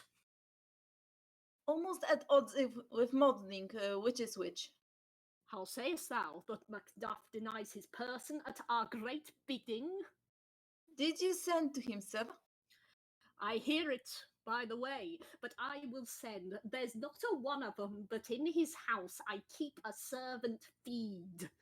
I will tomorrow, and betimes I will to the weird sisters. More shall they speak, for now I am bent to know by the worst means the worst. For mine own good all causes shall give away. I am in blood, steeped so far, should I wade no more, returning were as tedious to go o'er. The strange things I have in head that will to hand, which must be acted, they may be scanned. You like the season of all nature's sleep. Come, will to sleep. My strange and self-abuse is the initiate fear that once had use. We are yet but young indeed. The two of them go off to sleep. Act 3, Scene 5, a heath. I've run out of songs for thunder, but there is thunder, and there are 3 witches that enter, meeting Hecate. Why? How now, Hecate? You look aggro as hell. You look angry, I think. I've run out of voices, so sorry, everyone. Have you not reasoned bedlams as you are, saucy and overbold? How did you dare to trade and traffic with Macbeth in riddles and affairs of death? And I, the mistress of your charms, the close contriver of all harms, was never called to bear my part, or shown the glory of our art. And which is worse, all you have done have been but for a wayward son, spiteful and wrathful, who, as others do, loves for his own ends, not for you. But make amends now, get you gone, and at the pit of Acheron, meet me in the morning. Thither he will come to know his destiny. Your vessels and your spells provide, your charms and everything beside. I am for the air, this night I'll spend unto a dismal and fatal end. Great business must be wrought ere noon. Upon the corner of the moon there hangs a vaporous drop profound. I'll catch it ere it comes to ground, and that distilled by magic's lights shall raise such artificial sprites as by the strength of their illusion shall draw him on in his confusion. He shall spurn fate, scorn death, and bear, he hopes, both wisdom, grace, and fear. And all you all know security is mortal's chiefest enemy. There's music and a song within. Come away, etc. Hark! I am called, my little spirit see, sits in the foggy cloud and stays for me. Hecate exits. Come, let's make haste. She'll soon be back again. They all exit. Act 3, Scene 6, Force, the Palace. Enter Lennox and another lord. Who may already not be the same person. My footman's speeches have but hit your thoughts, which can interpret that only I say things have been strangely born. The gracious Duncan was pitied of Macbeth. Marry, he was dead, and the right valiant Banquo walked too late, whom you might say it would please you, Fleance killed, for Fleance fled. Men must not walk too late. You cannot want the thought how monstrous it was for Malcolm and for Donalbain to heal the gracious father. Damned fact! How did it grieve Macbeth? Did he not straight in pious rage the 2 delinquents there that were the slaves of drink and thralls of sleep? Was not that nobly done? Aye, but and wisely so, too. For it would have angered any heart alive to hear the man denied. So that I say he has borne all things well, and I do think that had he Duncan's sons under his key, as and please heaven he shall not, they should find what it were to kill a father. So should Fleance, but peace. For from blood words, and cause he failed his presence and the tyrant's feast, I heard Macduff lives in disgrace. Sir, can you tell where he bestows himself? The son of Duncan, from whom this tyrant holds the due of birth, lives in English court and is received of the most pious Edward with such grace that the malevolence of fortune nothing takes from his high respect. Thither Macbeth is gone to pray the Holy King upon his aid to wake Northumberland and warlike Seward, that by the help of these, with him above to ratify the work, we may again give to our tables meat, sleep to our nights, free from our feasts and banquets bloody knives, do faithful homage, and receive free honors. All which we pine for now, and this report hath so exasperated the king that he prepares for some attempt of war. Sent he to Macbeth? He did, and with an absolute sad eye, the cloudy messenger turns me his back and hums as who should say, "You'll rue the time that clogs me with this answer." And that one might advise him to caution, to hold what distance his wisdom can provide. Some holy angel fly to the court of England and unfold his message. And he come that a swift blessing may soon return to this our suffering country, under the hand accursed. I'll send my prayers with him. Lennox, who may or may not have been talking to himself the whole time, leaves, maybe accompanied by the Lord, who was maybe also there. Act 4, Scene 1. A cavern, in the middle, a boiling cauldron. More thunder, the witches have returned. Thrice the brindled cat hath mewed. Thrice and once the hedge pig whined. Bear cries this time, this time. Round and round the cauldron go, in the poisoned entrails throw. Toad that under cold stone days and nights has 31. Sweltered venom leaping got, boiled out first, charmed a pot. Double Toil and trouble. trouble. Fire burn, burn and and cauldron cauldron bubble. Fillet of a fenny snake, in the cauldron boil and bake. Eye of newt and toe of frog, wool of bat and tongue of dog. Adder's fork and blind worm's sting, lizard's leg and owlet's wing. For a charm, a powerful trouble, like a hell broth boil and bubble. Double, Double. Toil and and trouble. trouble. Fire Burn and and cauldron cauldron bubble. bubble. Scale of dragon to fulfill, which is mummy, maw, and calf. Of the raven, salty shark, bird of hammerlong, knitting duck. A level of blood, shimming dew, gall of gold, and sleeves of you. Silvered in the moon's eclipse, nose of talk and thoughtless lips. Finger of birth strangled baby, ditch delivered by draft. Make the girl thick and slap. Add there too a tiger's children for the ingredients of our cauldron. Double Toil and and trouble. Fire Burn burn and cauldron cauldron bubble. Cool it with a baboon's blood, then the charm is firm and good. Hecate enters.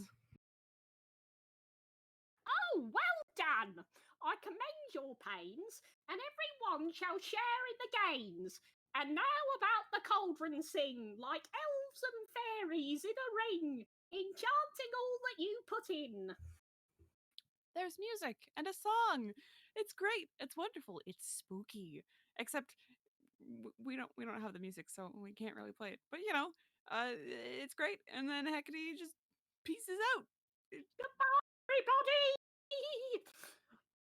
by the pricking of my thumbs, something wicked this way comes. Open locks, whoever knocks. Enter Macbeth. How now, you secret black and midnight hags? What is you do? A deed without a name. name. I conjure you by that which you profess, howe'er you come to know it.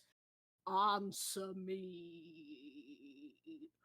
Though you untie the winds and let them fight against the churches, though the yesty waves confound and swallow navigation up, though the bladed corn be lodged and trees blown down, though castles topple on their warders' heads, though palaces and pyramids do slope their heads to their foundations, though the treasure of nature's Germans tumble all together, even till destruction sicken, answer me to what I ask you.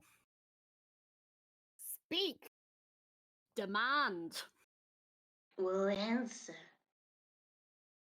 Say if thou'st rather hear it from our mouths or from our masters.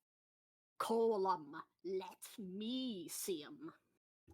Pour in sow's blood that hath eaten, her 9 farrow grease that sweeten, from the murderer's gibbet throw into the flame. Come, High or low, thyself and office deftly show. Thunder. The first Parisian appears. A head either with arms or a head with weapons, both terrifying. Tell me, thou unknown power. He knows thy fought. Hear his speech, but say thou not. Macbeth, Macbeth, Macbeth. Ah, beware, Macduff. Beware the tale of 5. Dismiss me. Enough. The Parisian descends. Whatever that, for thy good caution, thanks.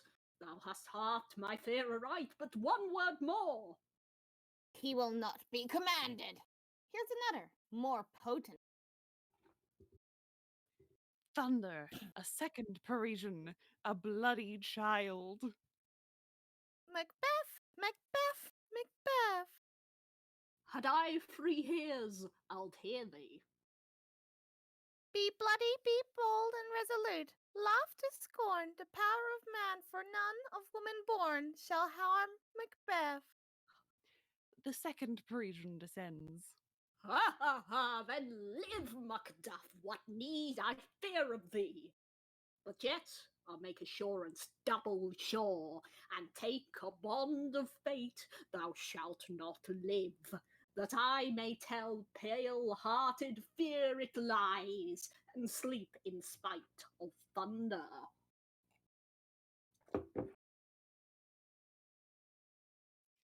There is more thunder, and a third Parisian. This is a child with a crown and a tree in his hand. What is this that rises like the issue of a king, and wears upon his baby brow the round and top of sovereignty?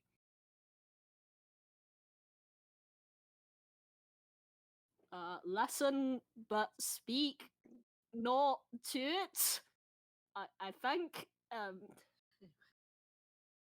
be lion mettled and proud. I can't do a French accent. I'm sorry, guys.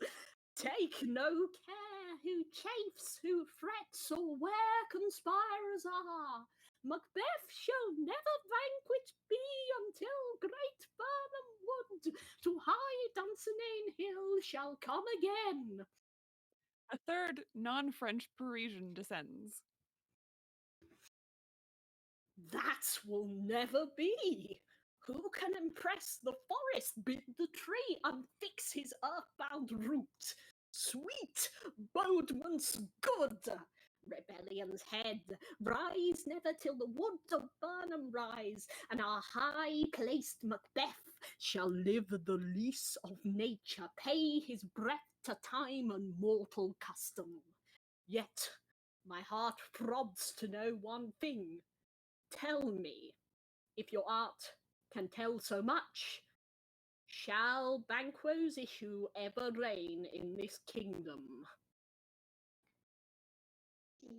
Seek to know no more.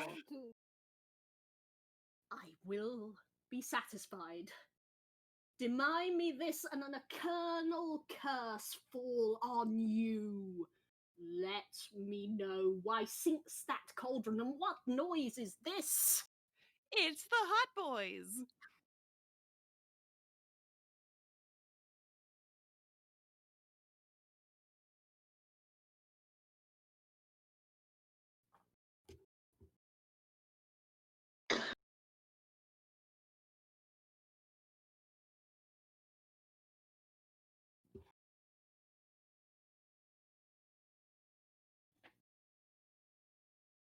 The first witch is just so awestruck by the Hot Boys arriving, obviously.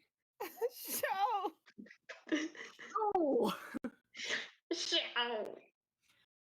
Show his his and eyes and scream. What? His Come heart like go like shadows, shadows, so so depart. depart. There's a show, and there's 8 kings, and the last one has a glass or something in his hand. The ghost of Banquo is there too. He's just chilling and partying with the rest of the kings. Thou art too like the spirit of Banquo. Down! Thy crown does sear my eyeballs, and thy hair, thou art of a gold-bound brow, is like the first, a third is like the former. Filthy hags! Why do you show me this? A fourth, start eyes. What, will the line stretch out to the crack of doom? Another yet? A seventh, I'll see no more. And yet the eighth appears, who bears a glass which shows me many more. And some I see that twofold bulls and treble sceptres carry, horrible sight. Now I see 'tis true, for the blood-bolted Banquo smiles upon me and points at them for his. The apparitions, or the Parisians, or all the 8 kings in Banquo, whatever you want to call them, they all disappear. What? Is this so? Aye, sir. All this is so, but why stands Macbeth thus amazedly? Come, sisters, cheery up his sprites, and show the best of our delights. I'll charm the air to give a sound, while you perform your antic on the ground, that this great king may kindly say our duties did his welcome pay.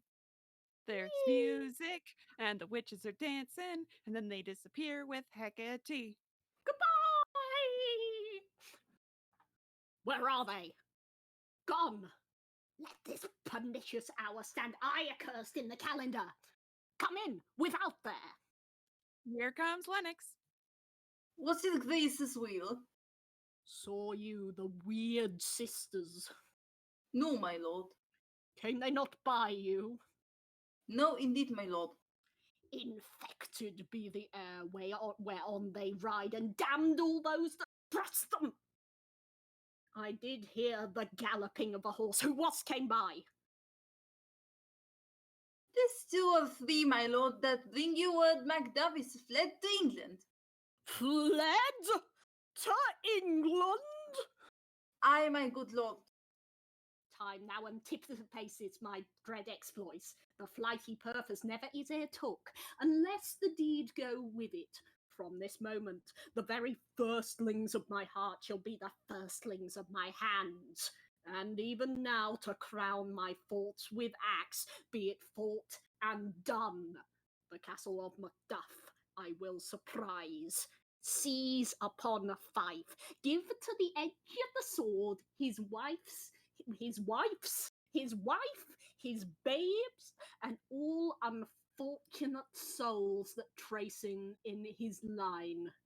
No boasting like a fool, this deed I'll do before this purpose cold. But no more sights. Why are these gentlemen come? Bring me where they are. He exits along with Lennox, and we move to Act 4, Scene 2. We're in Fife now. We're at Macduff's castle. I think we know what's going to go on here. We've got Lady Macduff, we've got her son, and we've got Ross.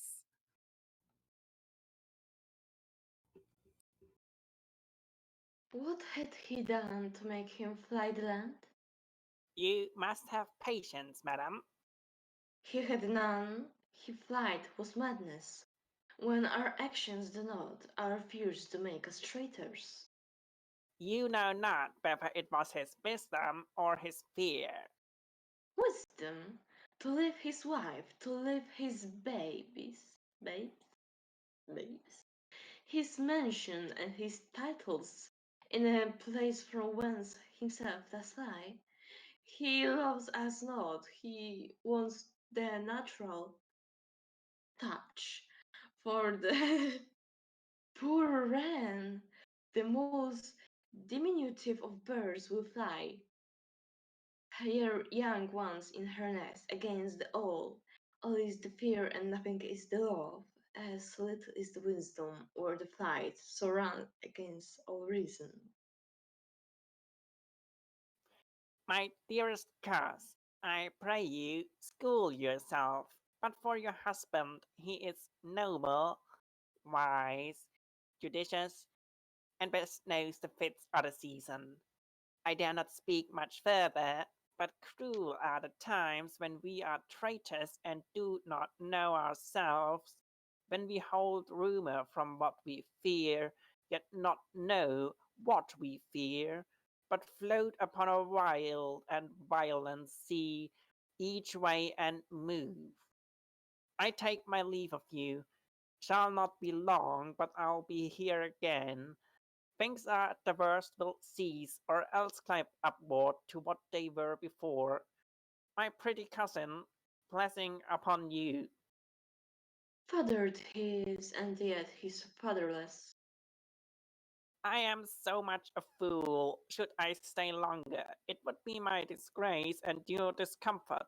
I take my leave at once. Ross takes his leave. Sarah, your father's dead, and what will you do now? How will you live? As birds do, mother. What, with worms and flies? With what I get, I mean. And so do they? Poor bird. Those never fear the net or nor line, the pitfall nor the kin. Why should I, mother? Poor birds, they are not set for. My father is not dead, for all you're saying. Yes, he is dead. How wilt thou do a father? Nay, how will you do for a husband? Why, I can buy me 20 at any market. Then you'll buy and sell again. Thou speakst with all thy wit, and yet I faith with wit enough for thee. Was my father a traitor, mother? Ay, that he was. What is a traitor? Why, one that swears and lies. And be all traitors that do so? Everyone that does so is a traitor and must be hanged. And must they all be hanged that swear and lie? Every one. Who must hang them? Oh, why, the honest man? Then the liars and swearers are fools, for there are liars and swearers to beat the honest men and hang of them. Now, God help thee, poor monkey, but how wilt thou do for a father? If you are dead, you'll weep for him. if you would not, it were a good sign that I should quickly have a new father. Poor prattler, how thou talkst. Thankfully, a messenger shows up to interrupt the whatever the rude son was about to say next. Bless you, fair dame. I'm not to you known, though in your state of honor I am perfect. I heard some danger does approach you nearly. If you will take a homely man's advice, be not found here hence with your little ones. To fright you thus, methinks I am too savage. To do worse to you were fell cruelty, which is too nigh your person. Heaven preserve you, I dare abide no longer. The messenger exits. Whither should I fly? I have done no harm, but I remember now I am in this earthly world, where to do harm is often laudable, to do good sometime accounted dangerous folly. Why then, alas, do I put that womanly defense to say I have done no harm? Some people who are rather familiar, as they may have actually done some murdering, enter. Are these faces? Where's your husband? I hope in no place so unsanctified, where such as thou mayst find him. Ha! He's a traitor. Thou liest, thou shackled villain! What? You egg! Don't And cry the over murderer treachery. stabs him. He has killed me. Mother, run away, I pray you. And the son dies. And his mom, Lady Macduff, leaves, crying out murder. And everybody else leaves. You know, the other murderers are chasing after her and everything. Just everybody's gone. It's a lot of murder that happened. Turns out murderers do actually murder sometimes. So yeah, remember that for the future. We get to Act 4, Scene 3. We're in England now, just before the King's Palace. And here comes Malcolm and Macduff.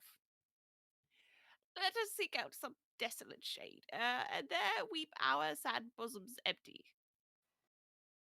Let us rather hold fast the mortal sword, and like good men, bestride our downfall and birthdom. Each new morn, new widows howl, new orphans cry, new sorrows strike heaven on the face, that it resounds as if it felt with Scotland, and yelled out like syllable of dolor. What I believe, I'll wail. What no believe, and what I can redress, as I shall find the time to friend, I will.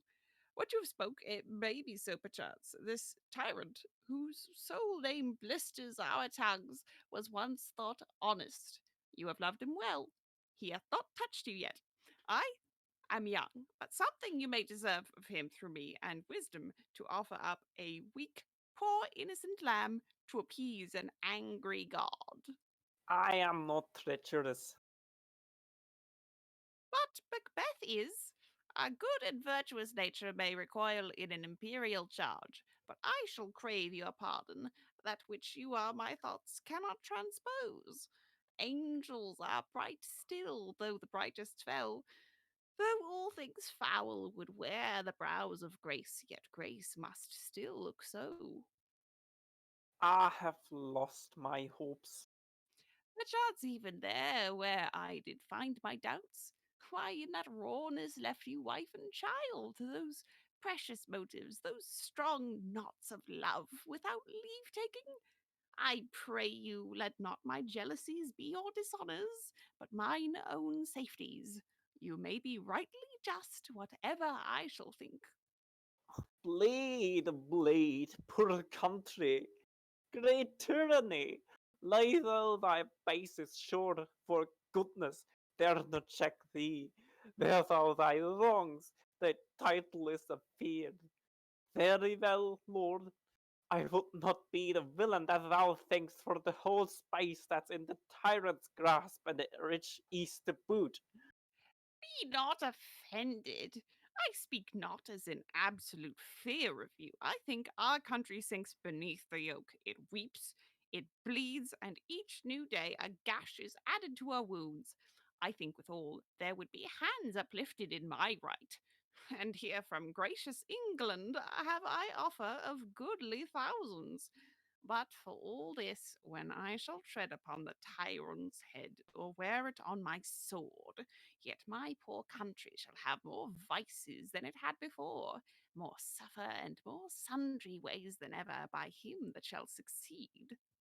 What should he be?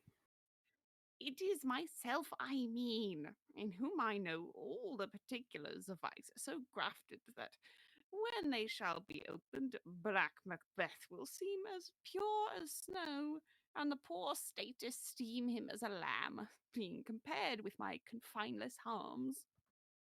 Not in the legions of horrid hell can come a devil more damned in evils to top Macbeth.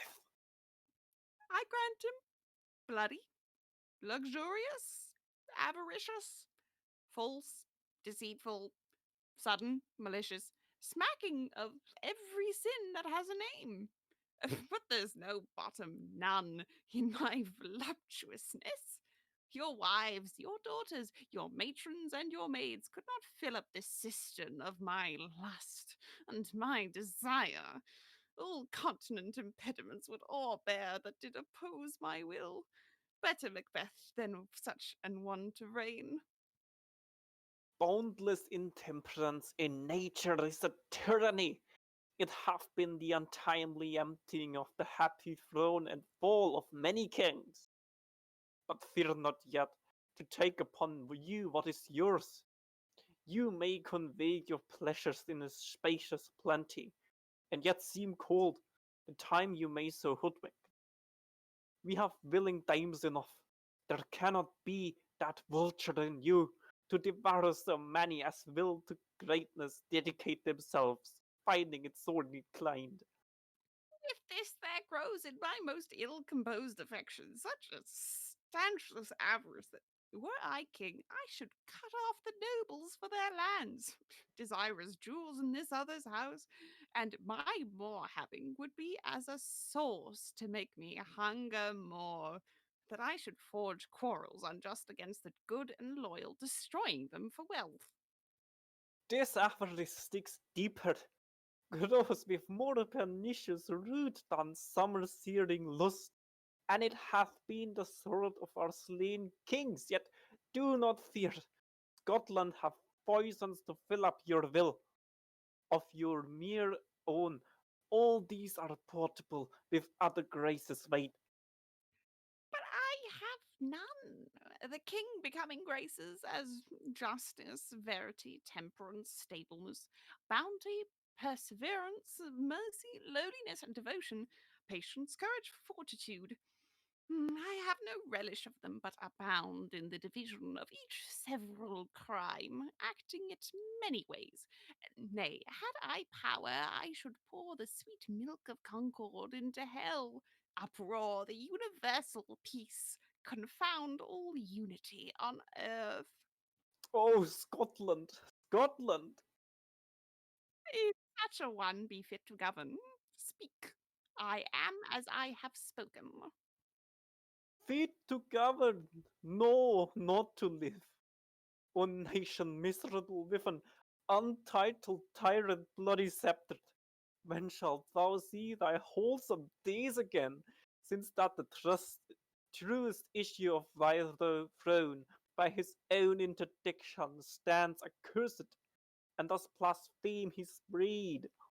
Thy royal father was a most sainted king, the queen that bore thee, often upon her knees than on her feet, died every day she lived. Fare thee well. These evils thou repeatest upon thyself have banished me from Scotland. O my breast, thy hope ends here. Macduff, this noble passion, child of integrity, hath from my soul wiped the black scruples, reconciled my thoughts to thy good truth and honour. Devilish Biff, by many of these trades, has sought to win me into his power, and modest wisdom plucks me from over-credulous haste. But God above deal between thee and me, for even now I put myself to thy direction, and unspeak mine own detraction. Here abjure the taints and blames I laid upon myself, for strangers to my nature. I am yet unknown to woman, never was forsworn, scarcely have coveted what was mine own, at no time broke my faith, would not betray the devil to his fellow, and delight no less in truth than life. My first false speaking was this upon myself. What I am truly is thine, and my poor country's to command. Whither, indeed, before thy here approach, old Seward, with 10,000 warlike men, already at a point, was settling forth. Now we'll together, and the chance of goodness be like our warranted quarrel. Why are you silent? Such welcome and unwelcome things at once. 'Tis hard to reconcile. A doctor arrives. Well, more anon. Comes the king forth, I pray you. Hi, sir. There are a crew of wretched souls that stay his cure. Their malady convinces the great assay of art, but at his touch, such sanctity hath heaven given his hand, they presently amend. I thank you, doctor. The doctor leaves. What's the disease he means? 'Tis called the evil, a most miraculous work in this good king, which often, since my here remain in England, I have seen him do. How he solicits heaven himself best knows. But strangely visited people, all swollen and ulcerous, pitiful to the eye, the mere despair of surgery, he cures, hanging a golden stamp about their necks, put on with holy prayers, and 'tis spoken to the succeeding royalty he leaves the healing benediction. With this strange virtue he hath a heavenly gift of prophecy, and sundry blessings hang about his throne that speak him full of grace. Ross enters. See who comes here. Countryman, but yet I know him not. Oh, my ever gentle cousin, welcome hither. I know him now. Oh, good God, betimes remove the means that makes us strangers. Sir, amen. Then Scotland rare indeed. Alas, poor country, almost afraid to know itself. It cannot be called our mother, but our grave, where nothing but who knows nothing is once seen to smile, where sighs and groans and shrieks that rend the air are made, not marked, where violent sorrow seems a modern ecstasy. The dead man's knell is there scarce asked for who, and good men's lives expire before the flowers in their caps, dying or ere they sicken. Oh, relation, too nice and yet too true. What's the newest grief? That of an hour's age doth hiss the speaker, each minute teems a new one. How does my wife Why, well, and all my children? well too. The tyrant has not battered at their peace? No, they were well at peace when I did leave them. But not a. Yeah, I'll skip that word of your speech. How goest? When I came hither to transport the tidings, which I have heavily borne, there ran a humour of many worthy fellows that were out, which was to my belief witness the rather, for that I saw the tyrant's power afoot. Now is the time of help. Ura in Scotland would create soldiers, make our women fight, to doff their dire distresses. Be it their comfort, we are coming thither. Gracious England hath lent us good seaward and 10,000 men, in older and a better soldier none that Christendom gives out. Would I could answer this comfort with the like. But I have words that would be howled out in desert air where hearing should not latch them. What concern they? The general cause? Or is it a fee grief due to some single breast? No mind that's honest, but in it shares some woe, though the main part pertains to you alone. If it be mine, keep it not from me. Quickly let me have it. Let not your ears despise my tongue forever, which shall possess them with the heaviest sound that ever yet they heard. I guess at it. Your castle is surprised, your wife and babe savagely slaughtered, to relate the manner whereon the quarry of these murdered dared to add the death of you. Merciful heaven! What man? Ne'er pull your hat upon your brows. Give sorrow words. The grief that does not speak whispers the o'er-fraught heart and bids it break. My children too? Wife, children, servants, all that could be found. And I must be from thence. My wife killed too. I have said, Be comforted. Let's make us medicines of our great revenge to cure this deadly grief. He has no children. All my pretty ones. Did you say all? Oh, Hellkite, all. All my pretty chickens. And their dam at one fell swoop. Dispute it like a man. I shall do so, but I must also feel it as a man. I cannot but remember such things that were most precious to me. Did heaven look on and would not take their part? Faithful Macduff, they were all struck for thee. Not that I am not for their own demerits, but for mine. But slaughter on their souls, heaven rest them now. Be this the whetstone of your sword. Let grief convert to anger. Blunt not the heart, enrage it. Oh, I could play the woman with mine eyes and braggart with my tongue. But gentle heavens, cut short all intermissions, front to front, bring thou this Thane of Scotland and myself within my sword's length. Set him, if he escape, heaven forgive him too. This tune goes manly. Come, go we to the king. Our power is ready. Our luck is nothing but our leave. Macbeth is ripe for shaking, and the powers above put on their instruments. Receive what cheer you may. The night is long, that never finds the day. They all exit. We enter Act 5, Scene 1. Dunsinane, anteroom in the castle. Enter a doctor of physic and a waiting gentlewoman. I have 2 nights watched with you, but can perceive no truth in your report. When was it she last walked? Since His Majesty went into the field, I have been her rise from her bed, pour her nightgown upon her, unlock her closet, take forth paper, fold it, write upon, read it, afterwards seal it, and again return to bed, yet all this while in a most fast sleep.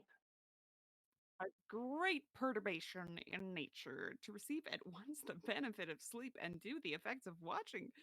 In this slumbery agitation, and besides her walking and other actual performances, what at any time have you heard her say? That, sir, which I will not report after her. You may to me, and 'tis most meet you should. Neither to you nor anyone, having no witness to confirm my speech. Enter Lady Macbeth with a taper. Lo you, here she comes. This is her very guise, and upon my life fast asleep. Observe her, stand close. How came she by that light? Why, it stood by her. She has lied by her continually. 'Tis her comment. You see, her eyes are open. Ay, but their sense is shut. What is it she does now? Look how she rubs her hands. It is an accustomed action with her to sit thus washing her hands. I have known her continuing this a quarter of an hour. It heals a spot. Hark! She speaks. I will set down what comes from her to satisfy my remembrance the more strongly. Out damn spot. Out I say, one too wide. Then this time to the hell is Medic. Fie, my lord, fie. A soldier and a field. What need we fear? Who knows it when none can call our power to account? Yet who would have thought the old man to have so much blood in him? Do you mark that? The Thane of Fife had a wife. Where is she now? What will these hands never be clean? No more of that, my lord. No more of that. You man all of this starting. Go to, go to. You have known what you should not. She has spoke what she should not. I am sure of that. Heaven knows what she has known. Here's the smell of the blood still. All the perfumes of Arabia will not sweeten this little hand. Oh, oh, oh. What a sigh is there? The heart is sorely charged. I would not have such heart in my bosom for the dignity of the whole body. Well, well, well.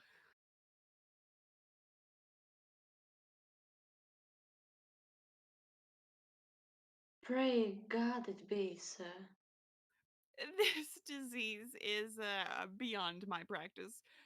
Yet I have known those which have walked in their sleep who have died holily in their beds. Wash your hands. Put on your nightgown. Look not so pale. I'll tell you it again. Bank was buried. He cannot come out on. He cannot come out one's grave. Even so, To bed, to bed.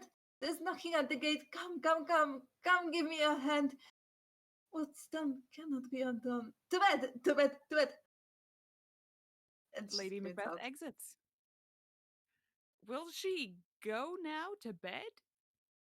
Directly. Foul whisperings are abroad. Unnatural deeds do breed unnatural troubles. Infected minds to their deaf pillows will discharge their secrets. More needs she the divine than the physician. God forgive us all. Look after her. Remove from her the means of all annoyance, and still keep eyes on her. So, good night. My mind she is mated and amazed my sight. I think, um, but dare not speak. Good night, good doctor. They all leave. Act 5, Scene 2, the country near Dunsinane. There's drums and colours, and enter Menteith, Katniss, Angus, Lennox, soldiers, a lot of people. Weird names. The English power is near, led on by Malcolm, his uncle Sever, and the good Macduff. Revenge is burning them for their dear causes, would to the bleeding and the grim alarm excite the mortified man. Near Brian Wood, shall we well meet them that way they are coming? Who knows if Donald Bain be with his brother? For certain said he is not. I have a file of all the gentry. Here is the seaworld son and many other youths that even now protest their first of manhood. What does the tyrant? Great, great dancing name. He strongly fortifies. Some say he's mad. Others that lesser hate him. Do call it valiant fury. But for certain he cannot buckle his distempered cost within the belt of rule. Now does he feel his secret murders sticking on his hands? Now minutely revolves upbraid his faith breach. Those he commands move on only in command, nothing in love. Now does he feel like his title hang loose about him like a giant's robe upon a dwarfish feet? Who then shall blame his pested senses to recoil and start, when all that is within him does condemn itself for being there?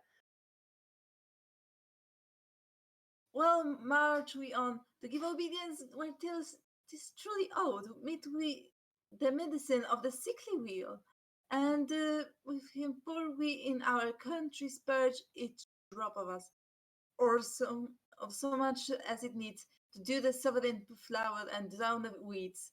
Make we our march towards Birnam.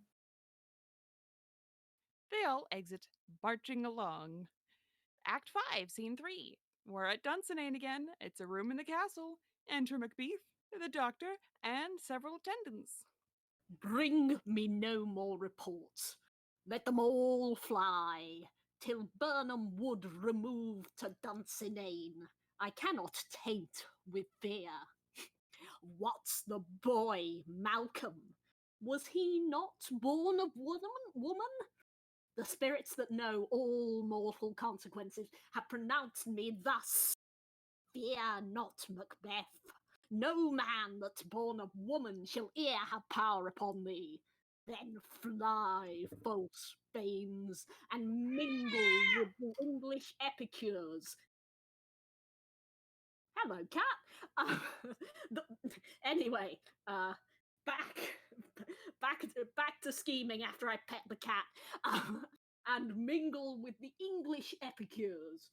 The mind I sway by and the heart I bear shall never sag with doubt nor shake with fear. A servant enters. The devil damn thee, thou cream-faced loon! Where's goest thou that goose look? There is 10,000 Geese, villain! soldiers, sir. Prick thy face and overread thy fear, thou lily-livered boy! What soldiers patch? Deaf of thy soul, those limbing cheats of thine are counsellors to fear. What soldiers weigh face?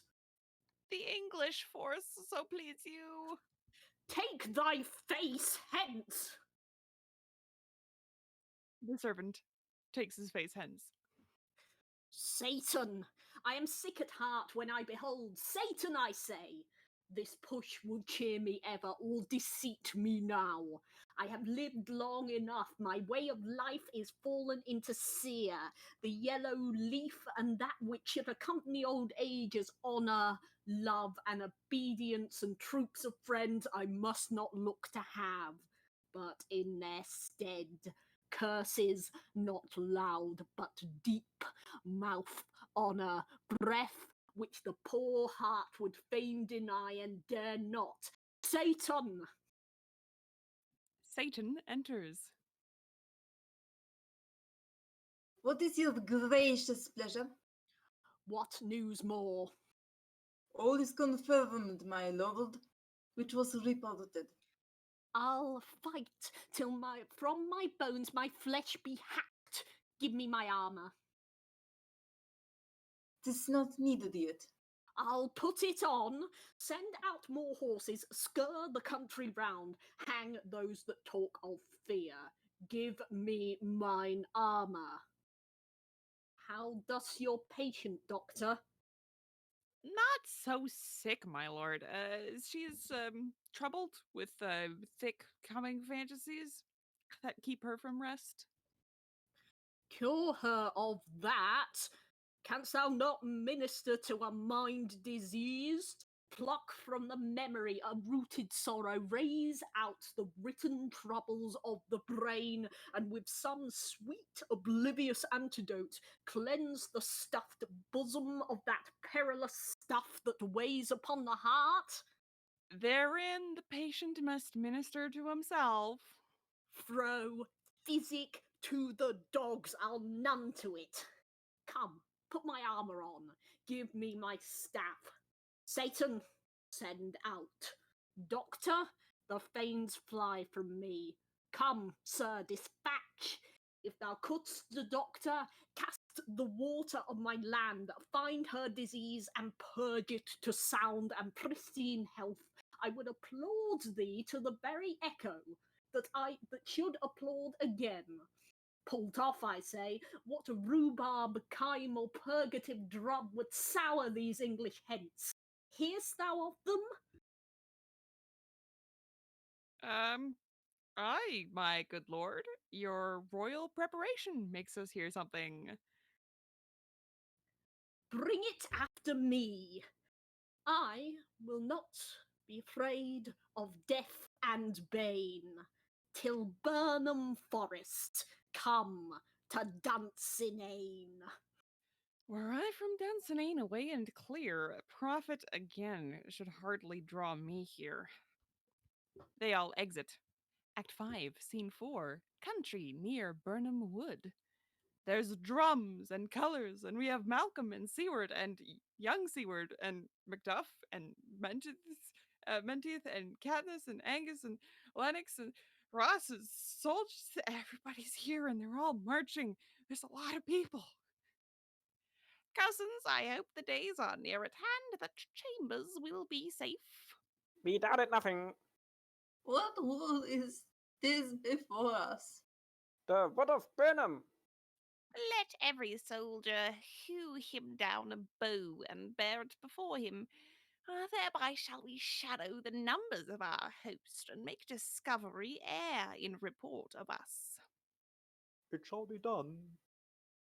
We let no other but the confident tyrant who keeps still in Dunsinane and will endure our setting down before it. 'Tis his main hope. For where there is advantage to be given, both more and less have given him the revolt, and none serve with him but constrained things whose hearts are absent too. Let all just senses attend the true event and put we on industrious soldiership. The time approaches that with this decision make us know what we shall say we have and what we owe. Thoughts speculate if their unsure hopes relate, but certain issue strokes must arbitrate towards which advance the war. And everybody exits, marching along. Act 5, Scene 5, Dunsinane within the castle. We've got the other side of the army going on. We've got Macbeth, we got Satan, and soldiers, and drums and colors again. Hang out our banners on the outward walls. The cry is still, they come. Our castle strength will laugh a siege to scorn. Here let them lie till famine and ague eats them up. Were they not forced with those that should be ours, we might have met them dareful beard to beard, and beat them backward home with our beards, apparently. Ah! What is that noise? It is the cry of woman. My good lord. Satan exits. I have almost forgotten the taste of fears. The time had been, my senses would have cooled to hear a night shriek, and my fell of hair would at a dismal treaty rouse and stir as life were in it. I have supped full with horrors. Direness, familiar to my slaughterous thoughts, cannot once start me. Satan returns. Wherefore was that cry?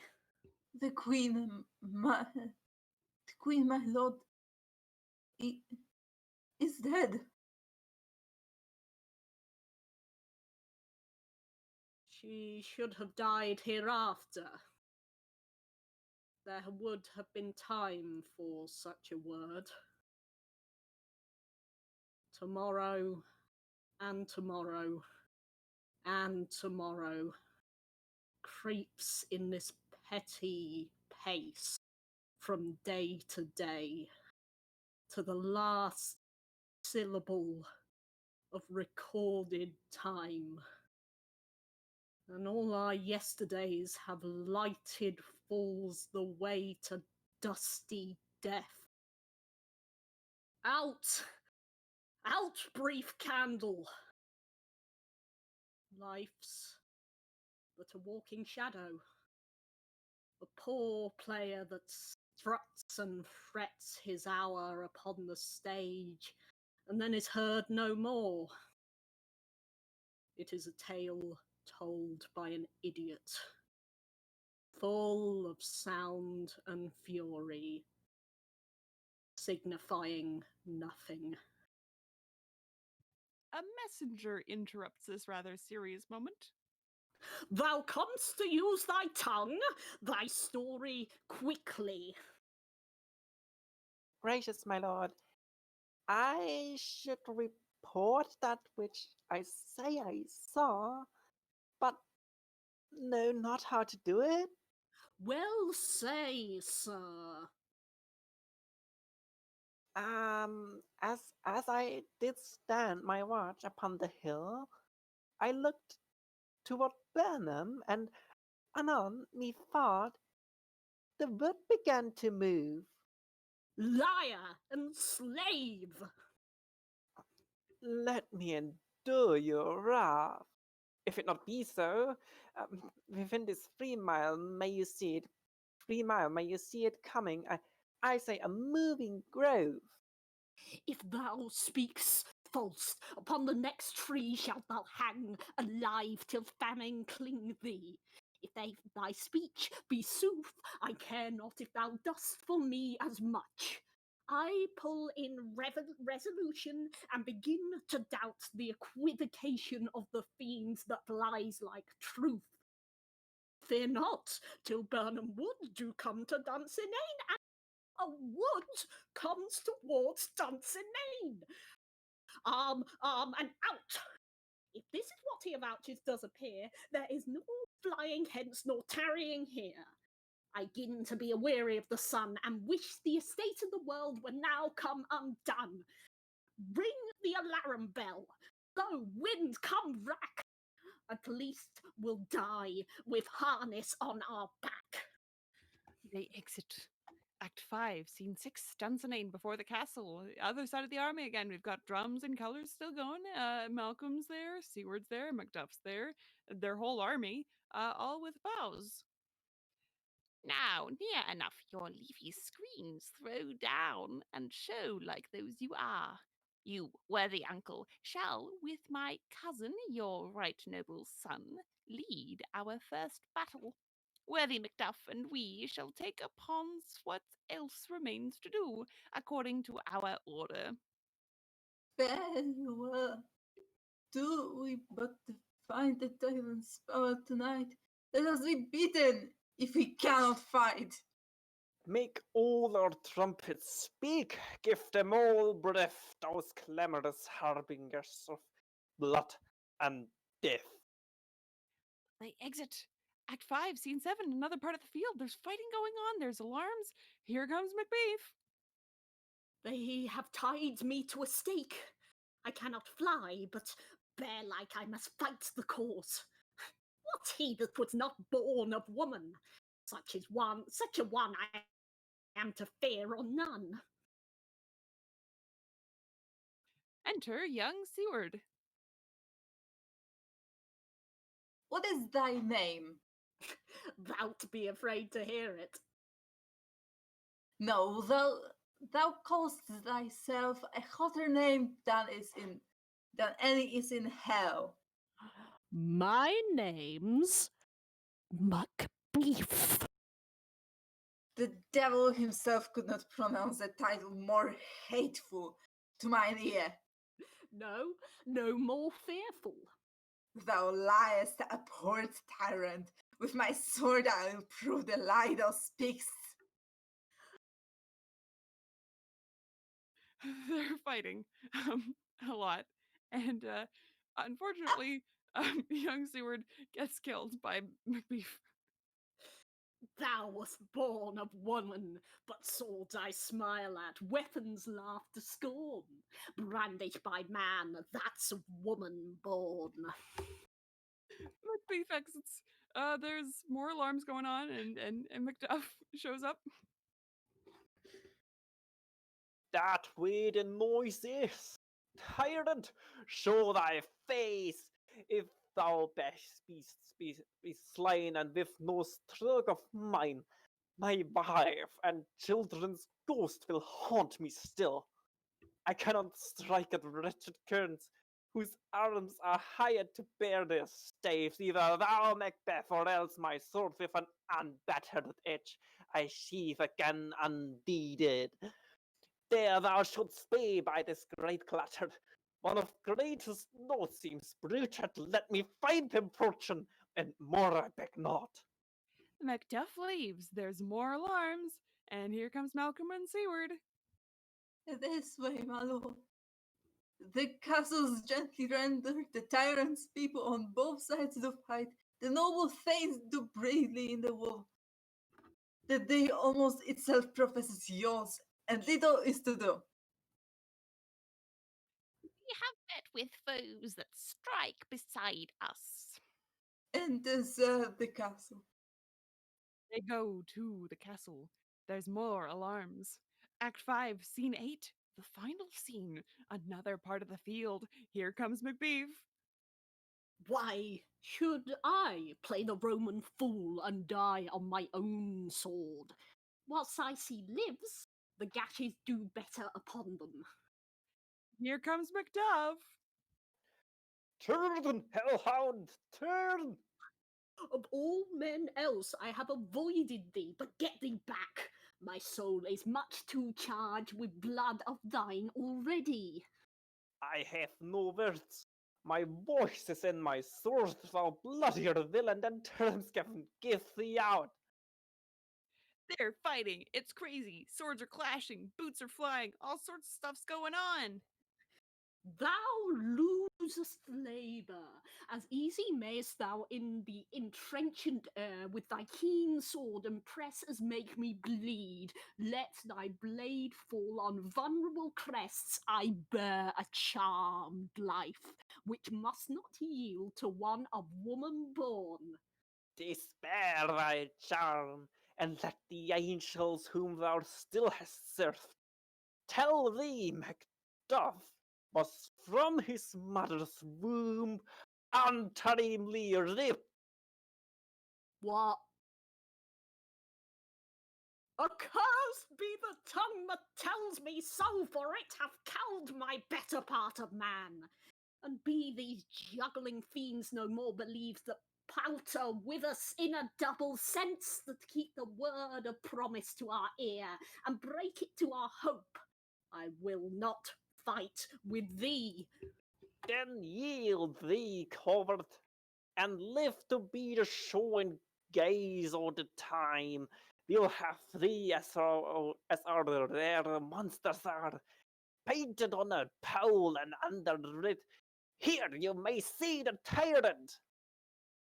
I will not yield to kiss the ground before young Malcolm's feet and to be baited with the rabble's curse. Though Burnham would be come to Dunsinane, and thou oppose being of no woman born, yet I will try the last. Before my body I throw my warlike shield. Lay on Macduff, and damned be him that first cries, hold enough. They exit. There's fighting. There's more fighting. There's alarms. there's a retreat, there's trumpets, what's going on? And here enters the army, there's drums, there's colors, there's Malcolm, there's Seward, there's Ross, all the other things, some soldiers too, just many soldiers. I would the friends we miss were safe arrived.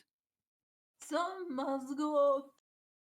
And yet, by this I see so great a day as this gypsy bought. Macduff is missing, and your noble son. Your son, my lord, has paid a soldier's debt. He only lived but till he was a man, the which no sooner had his prowess confirmed in the unshrinking station where he fought, but like a man he died. Then is he dead? Aye, and broad of the field, your cause of sorrow must not be measured by his worth, for then it hath no end. Had he his hurts before? Aye, on the front. Why then? God's soldiers be he. Had I as many sons as I have heirs, would I not wish them to a fair death? And so his knell is knolled. He's worth more sorrow, and that I'll spend for him. He's worth the more. They say he fought well and paid his score. And so, God be with him. Here comes newer comfort. Macduff returns with Macbeef's head. Hail, King, for so thou art! Behold, there stands the usurper's cursed head. The time is free. I see thee compassed with thy kingdom's pearls, that speak my salutation in their minds, whose voices I desired aloud with mine. Hail, King of Scotland! Hail! Hail, King of Hail, King of Hey, Scotland! Reign, King of Scotland! There's more flourishing of trumpets. We shall not spend a large expense of time before we reckon with your several loves, and make us even with you. My thanes and kinsmen henceforth be earls, the first that ever Scotland in such an honour named. What's more to do, which would be planted newly with the time, as calling home our exiled friends abroad that fled the snares of watchful tyranny, producing forth the cruel ministers of this dead butcher and his fiend-like queen, who, as 'tis thought by self and violent hands, took her own off her life. This and what needful else that calls upon us by the grace of grace, we will perform in measure, time, and place. So, thanks to all at once, and to each one whom we invite to see us crowned as Scone. There's another flourish of trumpets, and everybody exits. And hereby we reach the end of the tragedy of Macbeth, or Macbeef, as we've been calling him this whole time. I hope everybody has who's been watching has enjoyed the goofs and the sad times as well, because we've had a fair share of both of those. And thank you for joining us all today. And we'll just be going through the cast list in a second, I guess. Yeah, thank you.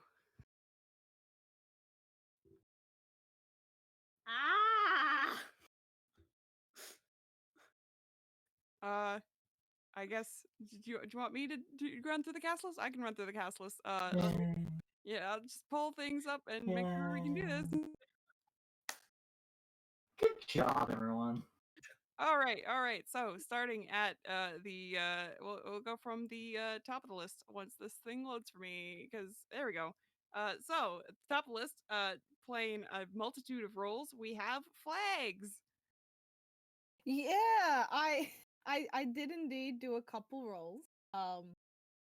Not as many as other people, but I did a fair bit of talking. I was first witch, and I had the first line, and I couldn't find my window. And then I was also first murderer, and Angus, And second Parisian apparition. Parisian apparition. Yeah. Yeah, yeah. Yay! Yay! Yay. Next up on our list, I don't know if Elen is here to be able to talk about anything, but Elen was also a part of this wonderful performance. And we appreciate that very, very much. And Elen was great.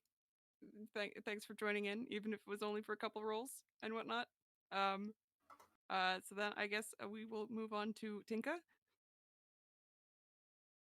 Yeah, I played uh, a banquet, a Lady Magda. Third witch, gentlewoman, second murderer, old man, Donald Payne. I did, I guess. And first Parisian. And yeah, thank you. Yay, I don't know what to say. Yay. Yay! Yay. You had a lot of roles and you did them all great. Next up, Thank with you. only one role, but definitely stole a good portion of the show, we have the one, the only Logan. It's not Logan anymore. It's Dunk! Dunkachino. I'm Logan. I played Duncan. Which I did in my patented witch voice, which I practiced all morning. I was very happy with it. I did a lot of R rolling. I have absolutely nothing to plug, except that all these people here are excellent, and getting to do this today was a treat, an absolute treat. And oh, you know what? Shiloh's here. You saw Who had a Shiloh? cameo in the play. Yeah, Yes. she did have an ill-timed cameo in the play. It was great. It was very good. Thank you for blessing us, both you and Shiloh, for blessing us Yeah. with your presence. Next up, we've got Nicola. Hi, I played one role more than Tinka. I played Lady Macbeth, or rather, Lady Scottish play. Lennox, son, Macduff's son in parentheses. Seward, young Seward. Satan, Katniss, Lord and all lords. Happy last day of the Ace Week, by the way. Woo. And happy Halloween. Happy Halloween. Yay. Yay. Yay! Next up on our list, we have Moth. Yeah, so hey, I played Macduff and P. Ross, who unfortunately, as it turns out, have a few conversations with each other, but that was no problem, of course. Also played a massager, a messenger, a third murderer, Menteith, sergeant, and some soldiers. Yeah, and I don't think I have anything to plug except Happy Halloween. Boo! Yay. Plug the concept of Halloween. Yeah. Next up, we have Sarah. Hello, my name is Sarah. I played Macbeth, the second Yes. witch, the porter, Hecate the mystery cat, and the third Parisian. I had a lot of fun, as I always do. Everybody, as usual, was amazing. This was chaos. And I had a good time. So happy Halloween, and also it's been plugged in the chat, but go and check out Akane's Twitter Jellicle bot, which creates names for Jellicle cats. It's amazing, and you should all check it out. Yeah. Yeah. Yeah. Yeah. Finally, in terms of cast, I am Cheesebowl, also known as Cheese. I have been the person who played Malcolm, and as particular doctor who I guess didn't really care about helping that much. You know, he just he saw something going on with Lady Macbeth, and he's just like, I don't know if I can handle this. You know, I'd rather not. I I also played a can't do servant. this the whole. And finally, I narrated for all of this crazy nonsense that happened. That was an absolute fun time. Yeah, you know, this was a fun experience, and it's weird talking a lot right now, but you know, it's fine. It's fine. Yeah, this has been a great spooky Halloween, you know, time and whatnot. I love the Halloween time. Fall is the best season, and Halloween is just absolutely amazing. And I think that finally brings us to our lovely host, Ray, who has been basically hosting this whole time and providing us with lovely visual entertainment. Yes. Dan So Ray. beautiful. Happy birthday. Happy Happy birthday. birthday. Happy birthday. Woo. Cheese I and forgot Ray. to add, don't forget to wash hands. Yes. Yeah. Yeah. Wash your yeah. hands like Lady Lady Macbeth. I wash like Lady the Scottish play. Yes.